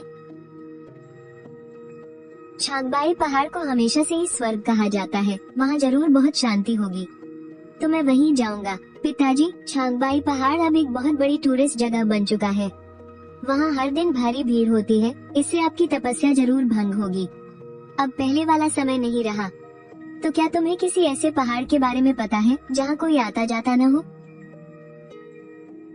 हाई सिटी से ज्यादा दूर नहीं, एक बहुत ही पिछड़ा हुआ पहाड़ी इलाका है। वहाँ कोई फसल नहीं उगती, इसलिए सारे लोग वहाँ से जा चुके हैं। बहुत बढ़िया, मैं वहीं जाऊंगा। मैं आज रात को ही निकलूंगा। जी ठीक है, तो फिर मैं रात को आपको एयरपोर्ट या रेलवे स्टेशन छोड़ दूंगा। कोई जरूरत नहीं, मैं किसी भी गाड़ी से नहीं जाने वाला, मैं खुद ही चला जाऊंगा। है? खुद कैसे? आज के समय में हर जगह कैमरे लगे हैं, शांति वाली जगह खोजना सच में बहुत मुश्किल काम है। चलो, आखिरकार मुझे ये सुनसान जंगल मिल ही गया। मेरी दिव्य दृष्टि से देखने पर यहाँ कोई इंसान या जानवर नहीं है, कोई मुझे परेशान नहीं करेगा। ये जगह मेरी तपस्या की परीक्षा के लिए एकदम सही है। वाह, मजा आ गया। लेकिन इस आसमानी बिजली की ताकत तो बहुत कम है। यह मेरी हड्डियों को मजबूत करने के लिए एकदम सही है। भागने की कोशिश कर रही हो? चुपचाप मेरी ताकत का हिस्सा बन जाओ। उफ, आखिरकार मैंने सारी ताकत सोख ली है और अपनी शक्ति को भी स्थिर कर लिया है। बिजली के इतने खतरनाक हमले के बाद भी यहाँ कुछ जिंदा है। क्या कोई छुपकर मुझ पर हमला करना चाहता है? मुझे लगा कोई बड़ा राक्षस होगा, पर ये तो बस एक चूहा है जो मरने का नाटक कर रहा है। आजकल के चूहे इतनी ऊंची छलांग भी लगा सकते हैं क्या? रुको, ये तो दूसरी दुनिया का खजाना ढूंढने वाला चूहा है। हमारी पृथ्वी पर दूसरी दुनिया का जादुई जानवर कैसे आ गया? क्या इन दोनों दुनियाओं के बीच कोई कनेक्शन है? छोड़ो, मैंने अभी अभी नई शक्तियाँ पाई हैं, मैं इन सब के बारे में क्यों सोचूं? अरे छोटे, तू तो खुद चलकर मेरे पास आ गया। क्या तुझे ये चाहिए? अगर यह चाहिए तो मेरे साथ चल, मेरे पोते का पालतू जानवर बन जाना। अभी काफी समय है, क्यों न पहाड़ के नीचे वाले गांव में थोड़ा घूम कर आऊं? बहुत दिनों से मैंने कुछ खाया पिया नहीं है। अब इंसानों के बढ़िया खाने की महक मुझे बुला रही है। लूट मार, किसी ने मेरा बैग छीन लिया। जल्दी चोर को पकड़ो। अरे ये कितनी तेजी से भाग रहा है। सब लोग रास्ते से हट जाओ, संभल कर, कहीं टकरा न जाए। उफ, चैन से नाश्ता भी नहीं करने देते। आउच, मेरा पैर। किसने मुझे छुप कर मारा? अब भाग कर दिखा। इतनी कम उम्र में कोई ढंग का काम क्यों नहीं करता? लूटमार करनी जरूरी है क्या? आप सभी का बहुत बहुत शुक्रिया। मेरे सब्जी के पैसे तो बस चले ही गए थे। बहुत बढ़िया मारा इसे। ऐसे चोरों को तो सीधा पुलिस स्टेशन ले जाना चाहिए। पूरे रास्ते मेरा पीछा कर रहा है। क्या मुझे बेवकूफ समझ रखा है? सत्यानाश, उन्हें पता चल गया। क्या इनकी पीठ पर भी आंखें लगी हैं? छुपना बंद करो। तुम मेरा पीछा क्यों कर रहे हो? माफ कीजिएगा, क्या आप कोई मार्शल आर्ट्स मास्टर हैं? मेरे दोस्त, टीवी और नॉवेल्स थोड़ा कम देखा करो। कुछ अच्छी किताबें पढ़ो और पढ़ाई पर ध्यान दो। मैंने खुद देखा कि आपने एक वांटन से उस आदमी के पैर पर निशाना लगाया। उसी वजह से तो वो पकड़ा गया। तुमने गलत देखा होगा नौजवान, शायद तुम्हारी नींद अभी पूरी नहीं हुई है। नहीं, मैंने सच में देखा था। बचपन से ही मेरा सपना मार्शल आर्ट सीखने का था। आज सुबह वांटन खाते समय मैंने आपका वो शानदार अंदाज देखा। मैं छुप कर आपके उस बेमिसाल अंदाज को देख रहा था और सच में मैंने वो नजारा देख लिया।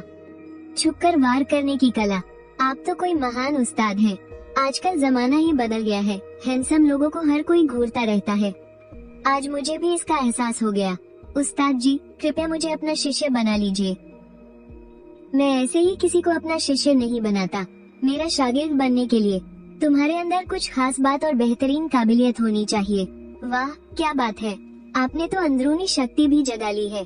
उठ जाओ, मैं शिष्य नहीं बनाता। क्या मेरी काबिलियत बहुत ही खराब है, इसीलिए उस्ताद मुझे अपना शिष्य नहीं बनाना चाहते?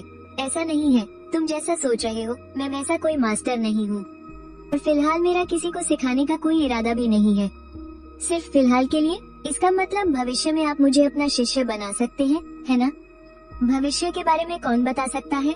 मुझे भी महसूस हो रहा है कि आगे चलकर बहुत बड़े बदलाव आने वाले हैं। इसके अंदर सच में एक खास ऊर्जा है, बहुत दिलचस्प। क्या तुम सच में एक मार्शल आर्ट्स मास्टर बनना चाहते हो? बिल्कुल। ऐसा कौन सा लड़का है जिसने बचपन में मार्शल आर्ट्स मास्टर बनने का सपना न देखा हो? मैं यहाँ ज्यादा दिन रुकने नहीं वाला। अगर तुमने पक्का मन बना लिया है तो मुझे खोजने के लिए हाई सिटी आ जाना। इस लड़के की किस्मत मुझे थोड़ी हैरान कर रही है। पहले इसे अपना पता दे देता हूँ। बहुत बढ़िया, मैं आपसे मिलने हाई सिटी जरूर आऊंगा। मुझे जल्दी निकलना चाहिए। मैं नहीं चाहता कि कोई और मेरे पीछे पड़ जाए। आजकल दुनिया बहुत बदल गई है, लेकिन आसपास घूमकर भी मुझे कुछ खास मजा नहीं आ रहा। इससे अच्छा तो मैं घर जाकर अपने बच्चों की पढ़ाई पर ध्यान दूं। हाल ही में मैंने एक नया शब्द सीखा है, सख्त पेरेंट। मुझे लगता है कि यह मुझ पर बिल्कुल सूट करता है। स्ट्रीमर भाई, थोड़ा साइड हटना। जरा अपने पीछे वाले उस बड़े से लॉन पर कैमरा घुमाओ। वाओ, क्या बात है। स्ट्रीमर भाई, क्या तुम सच में बाहर से लाइव स्ट्रीम नहीं कर रहे हो? अभी आप लोगों ने जो देखा वो मेरा नया घर है। क्या तुम अभी कुछ दिन पहले ही सी व्यू नंबर 1 में शिफ्ट नहीं हुए थे? फिर से नया घर बदल लिया? गजब है भाई। कहीं ये फिर से किसी अमीर स्पॉन्सर का घर तो नहीं है? मेरे दोस्त, तुम गलत सोच रहे हो। मैं कोई बाप की दौलत पर पलने वाला अमीरजादा नहीं हूँ। देख लिया ना, स्ट्रीमर खुद कह रहा है कि वो कोई अमीरजादा नहीं है और तुम लोग अब भी उसकी तरफदारी कर रहे हो। लेकिन मैं तीसरी पीढ़ी का रईस जरूर हूँ। हालांकि मैं कोई रईस खानदान से नहीं हूँ, पर हाँ, यह विला जाहिर तौर पर मेरे दादाजी का है, मेरा नहीं है। हे स्ट्रीमर जी, बातें करते हुए ऐसे सस्पेंस मत बनाया करो। डरा ही दिया था। हे भगवान, स्ट्रीमर तुम्हारे पीछे वो क्या है? क्या अभी मेरी आंखों का धोखा था? मुझे ऐसा लगा जैसे कोई साया स्ट्रीमर के पीछे से गुजरा। दादाजी, आप लौट आए। मैं तो डर के मारे मर ही गई थी। तुम इतना चौंक क्यों गई? यान, तुम क्या कर रही हो? क्या यह वही लाइव स्ट्रीम है जिसके बारे में तुमने पहले बताया था? स्ट्रीमर उस लड़के को दादाजी बुला रही है जो उससे भी छोटा दिख रहा है। ऐसे दादाजी तो मुझे भी 12 लाकर दे दो। परसों पापा कह रहे थे कि दादाजी तपस्या करने गए हैं। यूलिंग तो जिद कर रहा था कि दादाजी दिव्य परीक्षा देने गए हैं। अब सब ठीक है। यूजर 21J रोंग श्याओ WVC। यह नजारा सच में कितना प्यारा लग रहा है। User 24JAYOX। मुझे लगता है ये भाई बहन होंगे। User YAY। खैर ठीक है दोस्तों, मेरे दादाजी वापस आ गए हैं। आज का इनाम वाला इवेंट कल तक के लिए टाल दिया गया है। कल लाइव स्ट्रीम से जरूर जुड़िएगा। सबसे बड़ा इनाम 50,000 रुपए का होगा। यह एक बड़ा नकद लकी ड्रॉ होगा। दादाजी, यूलिंग कह रहा था कि आप दिव्य परीक्षा देने गए थे।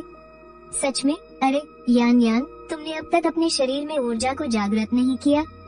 शायद पृथ्वी पर आध्यात्मिक ऊर्जा की कमी के कारण ऐसा है। जब तुम प्राण शक्ति को जागृत कर लोगी तब तुम्हें खुद समझ आ जाएगा। दादाजी, मुझे क्या हुआ है? मैं पिछले 2 दिनों से शूटिंग सेट पर थी, तो मुझे साधना करने का समय ही नहीं मिला। अच्छा, तो ये बात है। तभी तुम अब तक ऊर्जा जागृत नहीं कर पाई हो। पता नहीं यूजिंग और यूलिंग की साधना कैसी चल रही है। वो शैतान यूलिंग, वो फिर से पूरा दिन इंटरनेट कैफे में उड़ाने चला गया है। खैर, जो किस्मत में होगा वही होगा।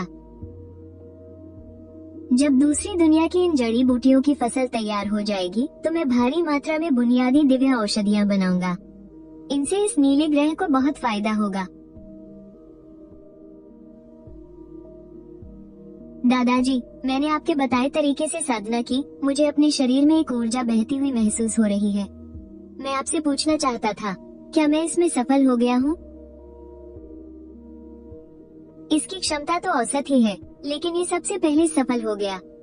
ऐसा लगता है कि साधना के लिए जन्मजात प्रतिभा और कड़ी मेहनत दोनों का होना जरूरी है। सैकड़ों साल पहले मेरे उस तलवारबाज दोस्त की विरासत, शायद अब उसे अपना वारिस मिल ही गया है। क्या तुम तलवार की साधना करना चाहोगे? दादाजी, हाँ मैं तैयार हूँ। चाहे कितनी भी परेशानी हो या कितनी भी मेहनत लगे, मैं आजमाना चाहता हूँ। लेकिन याद रखना, एक बार यह रास्ता चुन लिया तो पीछे मुड़ने का कोई मौका नहीं मिलेगा। तलवार की साधना बहुत ही कठिन होती है। तुम्हें सोच समझकर फैसला करना होगा। तलवार की साधना धीमी गति से होती है और इसमें मजबूत नींव होना सबसे ज्यादा जरूरी है। पर अगर तुम इसमें सफल हो गए तो तुम्हारी ताकत की कोई बराबरी नहीं कर पाएगा। अगर दादाजी कह रहे हैं कि यह अच्छा है तो यही मेरे लिए सबसे सही होगा। मैं आपकी बात मानूंगा। यह मेरे पुराने दोस्त की तलवार है। तुमने उसकी विद्या सीखी है तो अब से ये तलवार भी तुम्हारी हुई। अभी तो तुम इसे एक आम तलवार की तरह ही इस्तेमाल कर पाओगे, लेकिन जब तुम अपनी तलवार की आत्मा को जगा लोगे तो ये खुद तुम्हें अपना मालिक मान लेगी। बहुत बहुत शुक्रिया दादाजी, मैं आपको बिल्कुल निराश नहीं करूंगा।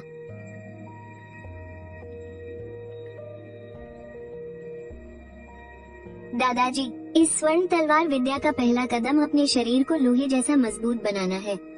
पर मुझे समझ नहीं आ रहा कि मैं अपने शरीर को कैसे मजबूत करूं।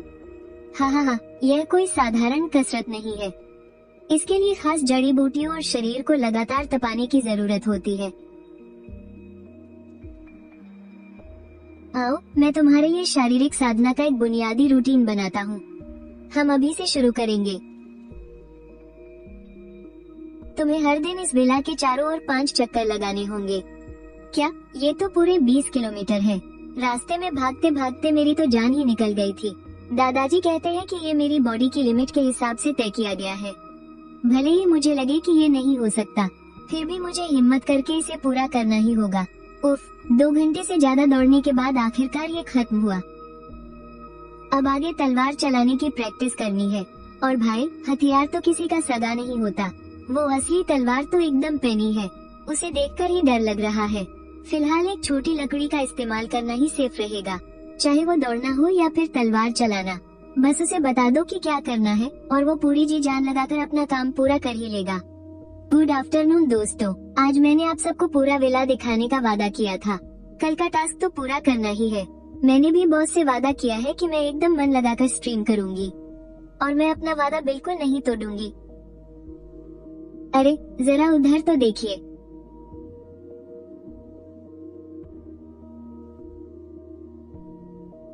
दादाजी, क्या आप लोग तलवारबाजी की प्रैक्टिस कर रहे हैं? बायां हाथ एकदम सीधा रखो और घुटने मोड़ने नहीं चाहिए। तुम्हारे भाई ने अब शुरुआत कर दी है। वो अभी तलवारबाजी की तकनीक सीख रहा है। अच्छा जी, मतलब ये घुमा फिराकर मुझे ही आलसी कहा जा रहा है ना? दादाजी, मैं अभी लाइव स्ट्रीम कर रही हूँ। क्या मैं ये सब दूसरों को दिखा सकती हूँ? हाँ, दिखा सकती हो। ये तो बस बेसिक तलवारबाजी है, कोई बड़ा राज नहीं है। हमारी इस दुनिया में शायद ये कोई जादू लगे, लेकिन किसी दूसरी दुनिया में ये तो बस शुरुआती तकनीक है जो बहुत से लोगों को आती है। ओहो, चलो बेसिक तकनीक है तो मुझे तसल्ली हुई। अब सब इसे देखना चाहते हैं तो मैं यहीं खड़े होकर लाइव करती हूँ। मैं क्या करूँ? मुझसे तो रहा ही नहीं जा रहा। मेरा भी मन कर रहा है कि एक डंडा उठाऊं और इनके साथ सीखना शुरू कर दूं। जल्दी से युयान के लाइव रूम को वेबसाइट के होम पेज पर लगाओ और वीडियो का लिंक तुरंत रिप्ले के लिए भेज दो। 23.285 10.569। अरे, हमारे सारे लोग उन दोनों कंपनियों ने चुरा लिए हैं। 25.345 195.29 23.253 29.389 23,223। वो धोखेबाज तो युयान से भी लाइव स्ट्रीम और कॉन्ट्रैक्ट बदलने के लिए बात कर रहे हैं। 10 25.349 19 23.253 28। इस अनमोल हीरे को कोई और नहीं चुरा सकता। 21.539 12.579 10.937 00.58 21.569 10.557 00.523 06.57। बाप रे, लाइव देखने वालों की संख्या इतनी ज्यादा कैसे हो गई? मैंने तो कोई फालतू का दिखावा भी नहीं किया है। अच्छा, तो ये सारे लोग यहाँ तलवारबाजी का नाम सुनकर आए हैं, तभी तो इतनी बड़ी भीड़ यहाँ आ गई। बेसिक्स एकदम पक्के होने चाहिए। जल्दबाजी करने से कुछ नहीं होगा। मुझे लगता है तुम्हें ऐसा लग रहा है कि तुम पहले पैतरे में एकदम माहिर हो गए हो। तो चलो हम दोनों एक बार मुकाबला करके देखते हैं। क्या दादाजी के साथ मुकाबला? ठीक है। घबराओ मत, ये बस तलवारबाजी का एक छोटा सा मैच होगा। मुझे देखने दो कि तुम्हें अभी और कहाँ मेहनत करने की जरूरत है। ऐसा कैसे हो सकता है? मतलब मैंने जो पहला पैतरा सीखा है वो तो बस नाम मात्र का है। मैंने हर एक पैतरे का असली मतलब समझा ही नहीं। सिर्फ असली लड़ाई में ही पता चलता है कि आपने कुछ सीखा भी है या नहीं। वाह भाई, ये तो किसी जबरदस्त एक्शन फिल्म की शूटिंग जैसा लग रहा है। दादाजी, प्लीज मुझे अपना शागिर्द बना लीजिए। आप बहुत कमाल के हैं। क्या आप लोग ऑनलाइन भी सिखाते हैं? मैं आपको 7 गाड़ियाँ गिफ्ट कर रहा हूँ। मैं भारी रकम देकर भी ये क्लास लेना चाहता हूँ। अरे वाह। हेलो बॉस, लाइव स्ट्रीम अभी खत्म हुई है। युयान, तुम अभी कहाँ रह रही हो? तुम्हारा एड्रेस क्या है? मैं अभी तुरंत वहाँ पहुँच रहा हूँ। मुझे उससे बहुत जरूरी बात करनी है। लाइव स्ट्रीम के कॉन्ट्रैक्ट को बदलने के बारे में बात करनी है। और इसी बहाने मुझे उन बुजुर्ग यूफान दादाजी से भी मिलने का मौका मिल जाएगा। महान वैद्य यू, ये मिंग राजवंश के जमाने का बांस पर फूलों और पक्षियों की नक्काशी वाला एक खास पेन है। ये मेरे दादाजी का बहुत पुराना कलेक्शन है। अपने पहले जो पेंटिंग दी थी वो उन्हें बहुत पसंद आई। ये खास तौर पर आपकी उस पेंटिंग के बदले एक छोटा सा तोहफा है। तुम्हारे दादाजी तो बहुत ही अच्छे हैं। जियाकिंग हर दिन उनके साथ रहकर सीखता है। मैंने तो अभी तक उनका शुक्रिया भी अदा नहीं किया है। उस पेंटिंग में एक रहस्यमयी ऊर्जा छुपी हुई है जो मन और शरीर दोनों को सुकून देती है। मुझे उम्मीद नहीं थी कि बूढ़े वांग को इतनी जल्दी उस पेंटिंग का असली फायदा समझ आ जाएगा। मेरी तरफ से मिस्टर वांग का शुक्रिया अदा करना। और हाँ, यान पीछे वाले बगीचे में है। तुम जाकर उससे मिल लो। ठीक है महान वैद्य यू। तो फिर मैं पहले पीछे वाले आंगन में जाकर यान से मिलता हूँ। इस लड़के के चेहरे पर यान के लिए इसकी पसंद साफ दिखाई देती है। वैसे तो यह एक कामयाब बिजनेसमैन है, लेकिन फिर भी बहुत मामूली है। पर कोई बात नहीं, जब तक यान को ये पसंद है मैं भी दखल नहीं दूंगा। वैसे भी मैं उसे कभी किसी के हाथों परेशान नहीं होने दूंगा। यान हुयू प्लेटफॉर्म की तरफ से मुझे कॉल आया था। हुयू, उन्होंने तुम्हें क्यों कांटेक्ट किया? वो तुम्हारे साथ एक S level streamer contract sign करना चाहते हैं। S level contract? क्या सच में ऐसा कुछ होता भी है? मुझे तो बिल्कुल यकीन ही नहीं हो रहा। तुम फिक्र मत करो, हुयू के बॉस और मैं बहुत अच्छे दोस्त हैं। इसमें कोई धोखाधड़ी वाला कॉन्ट्रैक्ट नहीं है। उफ, चलो अच्छा है कि वो जान पहचान वाले हैं। अब मुझे वो सब नहीं करना पड़ेगा जो मुझे पसंद नहीं है। लेकिन आगे से तुम्हें अपनी लाइव स्ट्रीम का कंटेंट थोड़ा बदलना पड़ सकता है। क्या उन्होंने कुछ बताया है कि कैसा कंटेंट दिखाना होगा? प्लेटफॉर्म को तुम्हारी कल वाली लाइव स्ट्रीम बहुत पसंद आई है। मेरा मतलब है वही चीनी मार्शल आर्ट्स। तुम्हारा मतलब है मैं दादाजी का भैया को मार्शल आर्ट्स सिखाते हुए वीडियो लाइव दिखाऊं? हाँ, या फिर मार्शल आर्ट्स से जुड़ी हुई कोई भी चीज। हमें इसी के जरिए नए फैंस बनाने होंगे। पर ये सब तो दादाजी सिखाते हैं, हो सकता है वो इसके लिए बिल्कुल न माने। शायद तुम जाकर डॉक्टर यू से पूछ सकती हो, वो वैसे भी तुमसे बहुत प्यार करते हैं। मेरी तो डॉक्टर यू के उस रौबदार चेहरे के सामने जाने की हिम्मत ही नहीं होती। अब बस यान का ही सहारा है। ठीक है, तो मैं जाकर पूछ लेती हूँ। वैसे मुझे ये सब कुछ ज्यादा जच नहीं रहा है। मुझे ऐसा लगा जैसे तुम लोग मुझे ढूंढ रहे हो। दादाजी, आप एकदम से भूत की तरह कहाँ से आ जाते हैं? आपने तो मुझे डरा ही दिया था। छोटी बच्ची, तुम्हें अभी अपनी हिम्मत और बढ़ानी होगी, वरना आगे चलकर बहुत परेशानी होगी। दादाजी, बात असल में ये है, लाइव स्ट्रीम वाले चाहते हैं कि आप भैया को जो मार्शल आर्ट सिखाते हैं मैं उसे स्ट्रीम करूं। अगर यह बात बाहर जाती भी है तो कोई हर्ज नहीं। अगर लोग इसे देखकर सीखते हैं और खुद को तंदुरुस्त बनाते हैं तो ये भी अपने देश की भलाई के लिए एक छोटा सा योगदान ही होगा। ठीक है, तुम लोग जैसे चाहोगे मैं वैसे ही मदद कर दूंगा। वैसे मुझे भी लगता है कि यह लाइव स्ट्रीम काफी मजेदार चीज है। बहुत बढ़िया, शुक्रिया दादाजी, आपकी सोच सच में बहुत अच्छी है। दादाजी, मैंने इंटरनेट पर सब देख लिया। आप लोग इतने मजे कर रहे हैं और मुझे अपने साथ शामिल तक नहीं किया। तमीज से बात करो, पिछले 2 दिनों से तो तुम कहीं नजर ही नहीं आ रहे थे। फिर से कहाँ आवारागर्दी कर रहे थे? अरे वो बात अलग है। बड़े भैया असली तलवारबाजी कर रहे हैं और मैं यहाँ अभी भी वीडियो गेम में ही तलवार घुमा रहा हूँ। वो इसलिए क्योंकि तुम्हारे बड़े भाई ने अपने शरीर में ऊर्जा को जगाने में कामयाबी हासिल कर ली है। तुमने तो अभी पहला कदम भी नहीं रखा है और सीधा उड़ने के सपने देख रहे हो। दादाजी, आप बिल्कुल चिंता मत कीजिए, मैं आज अपने शरीर में वो ऊर्जा जरूर जगा कर दिखाऊंगा। ये लड़का भले ही थोड़ा चंचल है, लेकिन इसमें पैदाइशी दिव्य आध्यात्मिक शक्ति है, इसलिए आज इसका कामयाब होना कोई मुश्किल काम नहीं है।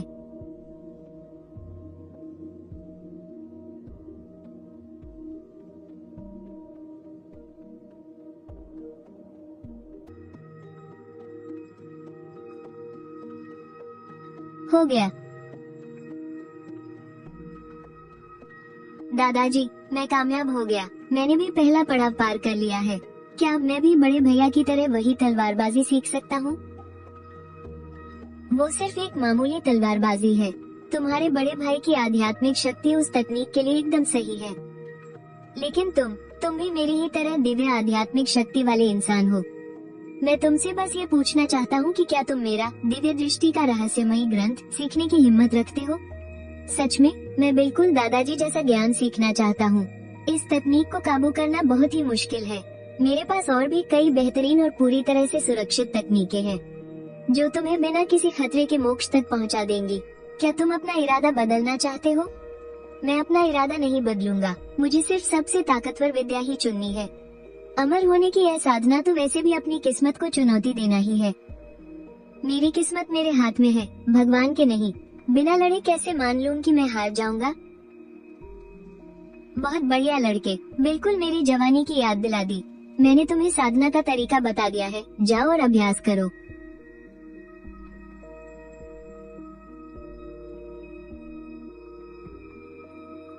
पिताजी, हमने अच्छे से सोच लिया है। पिताजी, हम भी साधना करना चाहते हैं। हाँ, हमने तय कर लिया है। शाओ जिंग को रोज तलवारबाजी करते देखकर मेरा भी मार्शल आर्ट्स का सपना पूरा करने का मन करता है। लेकिन हम अपनी अभी की जिंदगी और दोस्तों को छोड़ना नहीं चाहते। मैंने कब कहा कि तुम लोग घने जंगलों में जाकर जंगली बन जाओ? आज का जमाना है, अपनी रक्षा करने की ताकत होना हमेशा अच्छा होता है। शरीर में ऊर्जा खींचने की वो विद्या मैंने तुम्हें दे दी है, खुद जाकर अभ्यास करो। अरे वाह, ये जड़ी बूटियां तो इस आम जमीन पर भी जिंदा रह गई। लगता है अब इनकी बड़े पैमाने पर खेती की जा सकती है। पिताजी, मिस्टर चेन और डीन वेन का कहना है कि उन्होंने लोग ढूंढ लिए हैं। वे लोग बस रास्ते में ही हैं। ठीक है, तुम जाकर उनके स्वागत का इंतजाम करो। बहुत दिनों से कोई दवा नहीं बनाई है, हाथ आजमाने के लिए कोई मामूली भट्टी ढूंढनी पड़ेगी। पहले की वो शानदार भट्टियाँ, मेरी अभी की शक्ति से तो उनका इस्तेमाल ही नहीं हो सकता। वाकई कितनी अजीब बात है, बड़ी अजीब बात है। डीन वेन ने तो कहा था कि वो हमें किसी बहुत ही कमाल के टीचर से मिलवाने वाले हैं। हाँ यार, हमें तो बायोलॉजी लैब के लिए चुना गया है ना। लेकिन ये रास्ता, ये तो साफ साफ हाई शहर का सबसे अमीर इलाका लग रहा है। क्या ऐसी जगह पर डॉक्टरी सिखाई जा सकती है? कहीं हमें किसी बड़े सेठ का पर्सनल असिस्टेंट तो नहीं बनाया जा रहा? सुना है कि ये टीचर चीनी दवाइयाँ बनाना सिखाते हैं। अरे, क्या इस दुनिया में मेरे दादाजी से भी बेहतर कोई वैद्य हो सकता है? ये तो पक्का हाई शहर के सबसे अमीर आदमी का विला है। भाई, ये तो मून शेडो विला की सबसे महंगी इमारत है। डीन वेन हमें यहाँ लाए हैं। कहीं हम यहाँ किसी अमीर आदमी का इलाज तो नहीं करने वाले? हूँ, मुझे तो लगता है कि ये कोई ढोंगी होगा जिसने पैसों के दम पर अपना नाम कमाया है। डॉक्टर यू, मैं इन छात्रों को ले आया हूँ। क्या डॉक्टर? ये लड़का तो देखने में बिल्कुल मेरी ही उम्र का लग रहा है। ये मुझे क्या सिखाएगा? इसने जितनी रोटियां नहीं खाई होंगी, उससे ज्यादा तो मैंने जड़ी बूटियां परखी हैं। तुम इन छात्रों के रहने का इंतजाम देख लो, कल से इनकी पढ़ाई शुरू हो जाएगी। डीन वेन, क्या आप हमें इन टीचर के बारे में कुछ नहीं बताएंगे? हमें कम से कम ये तो पता होना चाहिए कि इनमें ऐसी क्या खासियत है जो ये हमें पढ़ाएंगे। जी, बेवकूफों जैसी बातें मत करो, चुप रहो। कोई बात नहीं, मेरे पास कोई बहुत बड़ी जादुई ताकत नहीं है। मैं तो बस बीमारों और घायलों का इलाज करता हूँ। इलाज करना, ये तो कोई भी डॉक्टर कह सकता है। अगर आप हमारे टीचर बनना ही चाहते हैं तो कम से कम अपना कुछ हुनर तो दिखाइए। बच्चे हैं, खून गर्म है, इनका ऐसा बर्ताव करना तो लाजमी है। जब तक मैं अपनी काबिलियत नहीं दिखाऊंगा, ये लोग मेरी बात नहीं मानेंगे। ठीक है, अगर यही बात है तो मैं तुम्हें दिखाता हूँ कि मुझ में तुम्हारा टीचर बनने की क्या काबिलियत है। मेरे साथ आओ। यहाँ चौराहे पर क्यों आए हैं?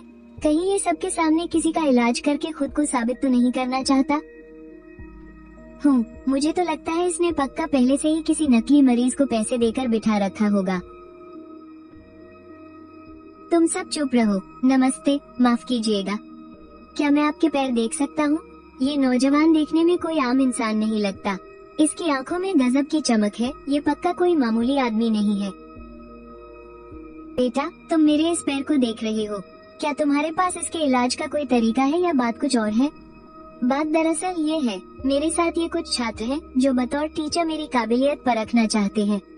मैं आप पर इलाज आजमाकर इन्हें अपनी डॉक्टरी का हुनर दिखाना चाहता हूँ। मुझ पर इलाज आजमाना चाहते हो? मेरे पैर की ये बीमारी कई दशकों पुरानी है। बड़े बड़े सरकारी डॉक्टरों ने भी कह दिया है कि ठीक होने की कोई उम्मीद नहीं है। तुम्हें डर नहीं लगता कि तुम्हारा नाम मिट्टी में मिल जाएगा? अगर आप मुझ पर भरोसा करते हैं तो एक बार आजमा कर देखने में क्या हर्ज है? ठीक है, जब तुम इतने सच बोल रहे हो तो मुझे भी डर नहीं है कि अब इससे बुरा और क्या ही होगा। मैं भी तो देखूं कि तुम खुद को कैसे साबित करते हो। तुम लोग इधर आओ और पहले इनकी जांच करो। चाहो तो इनकी बीमारी के बारे में भी पूछ सकते हो ताकि तसल्ली हो जाए कि ये मरीज मेरा कोई अपना आदमी नहीं है। ठीक है, कर लेते हैं जांच। मैं भी तो देखूं कि तुम कौन सा नया खेल खेलने वाले हो। सुना है ये टीचर साहब जड़ी बूटियों का इलाज सिखाते हैं। अरे, क्या इस दुनिया में मेरे दादाजी से भी बेहतरीन कोई वैद्य हो सकता है? युआन जी के पैर की ये चोट जंग के दौरान लगी गोली का असर है। हम एक्यूपंक्चर और जड़ी बूटियों के स्नान से इसका इलाज कर सकते हैं। लगभग 6 महीने के अंदर हमें इसका कुछ न कुछ सही नतीजा मिल ही जाएगा। नतीजे का मतलब है कि कोई पक्का भरोसा नहीं है कि ये ठीक होंगे ही। और अगर इस बीच इनके पैर की हालत और खराब हो गई तो 100% ठीक करने की गारंटी कौन दे सकता है? अगर कोई अनहोनी न हुई, मुझे इलाज करने दो तो 1.5 साल में घाव पूरी तरह भर जाएगा। और अगर मेरे दादाजी ने इलाज किया तो सिर्फ 6 महीने ही काफी होंगे। इस मुंहफट लड़के में हुनर तो है, बिना किसी मशीन के भी इसने बीमारी का अंदाजा लगा लिया। 6 महीने बहुत ज्यादा है। तुम्हारा क्या मतलब है? ये बरसों पुरानी एक बहुत ही गहरी और गंभीर चोट है। मेरे कहने का मतलब है कि मैं अभी के अभी इन्हें अपने पैरों पर खड़ा कर सकता हूँ। अभी के अभी? ये कैसे हो सकता है? ऐसा बिल्कुल नहीं हो सकता। अगर मेरे दादाजी भी खुद यहाँ आ जाएं, तब भी दवाइयों से ठीक होने में 6 महीने से ज्यादा का वक्त लगेगा। तुम खुद को समझते क्या हो? नौजवान, मेरे इस पैर में रोज भयानक दर्द होता है, अब तो इसमें कुछ महसूस होना भी बंद हो गया है। ऐसे में दोबारा खड़ा होना कोई बच्चों का खेल थोड़े ही है। बाबूजी, अगर आपको कोई ऐतराज ना हो तो क्या मैं आपको एक्यूपंक्चर देकर देखूं? रुक जाओ, तुम वेई जोग और दा चांग शू पॉइंट्स पर एक साथ सुई कैसे लगा सकते हो? तुम तो इनकी जान ले लोगे। चुप रहो और शांति से देखते रहो।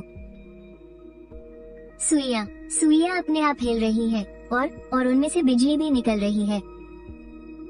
कमाल है, मेरे पैर में एक अजीब सी गर्माहट महसूस हो रही है और दर्द भी गायब हो गया। बहुत आराम मिल रहा है। बाबूजी, अब आप जरा उठकर चलने की कोशिश कीजिए। मालिक, रुकिए, अभी तो सिर्फ एक बार ही सुई लगी है। आप ऐसे कैसे चल सकते हैं? कहीं आप गिर गए तो? मुझे मत पकड़ो। मुझे अपने पैरों में जान महसूस हो रही है।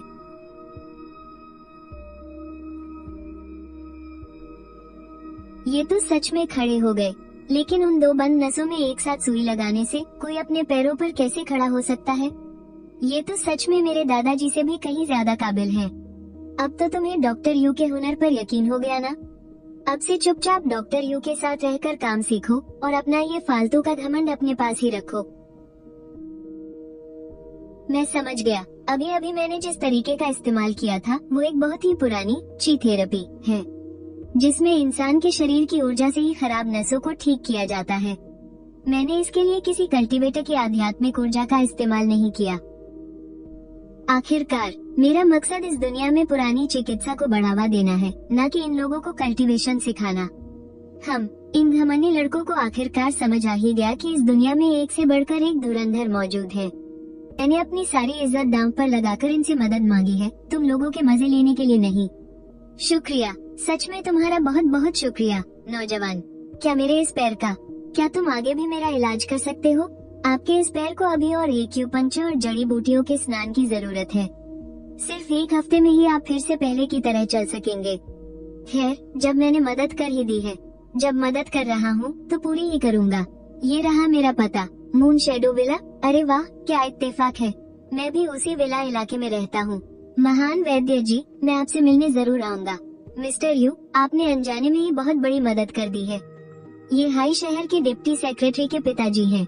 इन्होंने कई जंगें लड़ी हैं। ये एक रिटायर्ड फौजी हैं। कोई बात नहीं, मैंने तो बस नेकी के तौर पर मदद की है। भी तुम लोगों को जो सीखना है वो तुम्हारी सोच से भी कहीं ज्यादा है। अगर तुम्हें लगे कि तुम ये नहीं कर पाओगे तो तुम अभी जा सकते हो। अरे सर, आपने तो बिल्कुल जादुई ताकत दिखा दी है। अब कौन आप पर शक करेगा? मेरी जान भी चली जाए तो भी मैं यहाँ से नहीं जाऊँगा। ठीक है, अगर नहीं जाना है तो फिर ध्यान से दवाइयाँ बनाना सीखो। इसका नुस्खा बहुत ही पक्का होना चाहिए। जरा सी भी चूक हुई तो गलत दवा बन जाएगी और किसी की जान भी जा सकती है। गुरुजी, क्या ये सच में कोई जड़ी बूटी है? मेरे परिवार में कई पीढ़ियों से वैद्य रहे हैं, पर मैंने तो इसे पहले कभी नहीं देखा। इसे संजीवनी घास कहते हैं। ये संजीवनी बूटी बनाने के काम आती है। इससे खून तुरंत बहना रुक जाता है और अगर इसकी गोली बना ली जाए तो बड़े से बड़ा घाव भी चुटकियों में भर जाएगा। चुटकियों में भर जाएगा? ये तो बिल्कुल कहानियों में मिलने वाली जादुई बूटी जैसी है। गुरुजी, क्या मैं खुद इस दवा का असर आजमा कर देख सकता हूँ? हाँ, तोड़ सकते हो, बस इसकी जड़ों को नुकसान मत पहुँचाना। केवल एक पत्ती ही काफी होगी।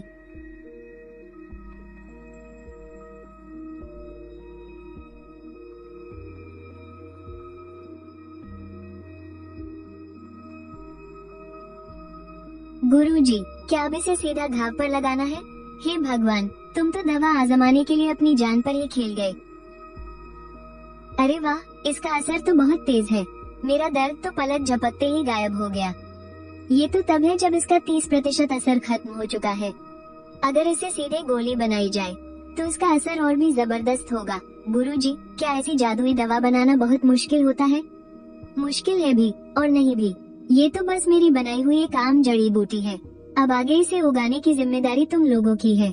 हमारी जिम्मेदारी? इतना कीमती नुस्खा क्या आप सच में हमें सिखाएंगे? ये तो किसी अमृत से कम नहीं है। महान वैद्य यू इस चमत्कारी दवा को उगाने का तरीका हमें मुफ्त में सिखा रहे हैं। ये हमारे देश के मेडिकल क्षेत्र के लिए कितना बड़ा योगदान है। बात सिर्फ यही खत्म नहीं होती। जरा इस नीली और चमकदार घास को देखो। ये कोशिकाओं को खराब होने से रोक सकती है। अगर इसकी दवा बन जाए तो कैंसर को भी जड़ से खत्म किया जा सकता है। कैंसर को जड़ से खत्म, और यह जहर उतारने वाली बूटी है जो हर तरह के जहर का असर काट सकती है। इस किताब में इसे उगाने के तरीके और सावधानियां लिखी हैं। जब तुम इसके गुणों को अच्छे से समझ लोगे, तब मैं तुम्हें दवा बनाना सिखाऊंगा। अभी वापस जाओ और एक्यूपंक्चर वाली सुइयां तैयार कर लो। हम कल से इसका अभ्यास करेंगे। जी बैशु, आज से तुम इस टीम के लीडर हो।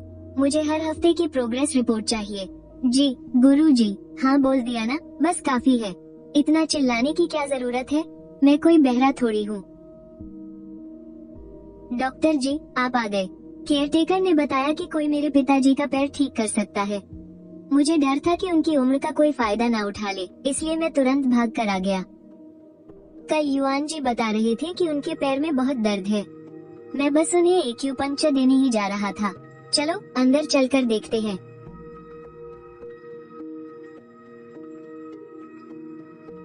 पिताजी, डॉक्टर जी आपका पैर देखने आए हैं। अरे दोस्त, तुम बिल्कुल सही समय पर आए हो। जल्दी से बताओ, क्या मेरा पैर अब ठीक होने वाला है?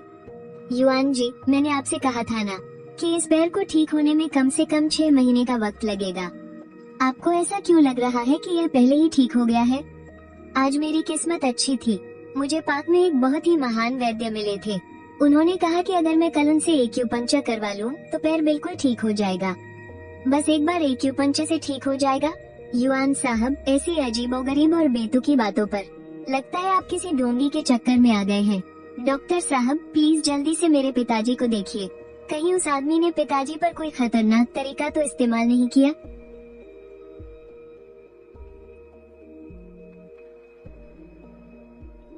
ये नब्ज क्या हुआ, कोई गड़बड़ है क्या?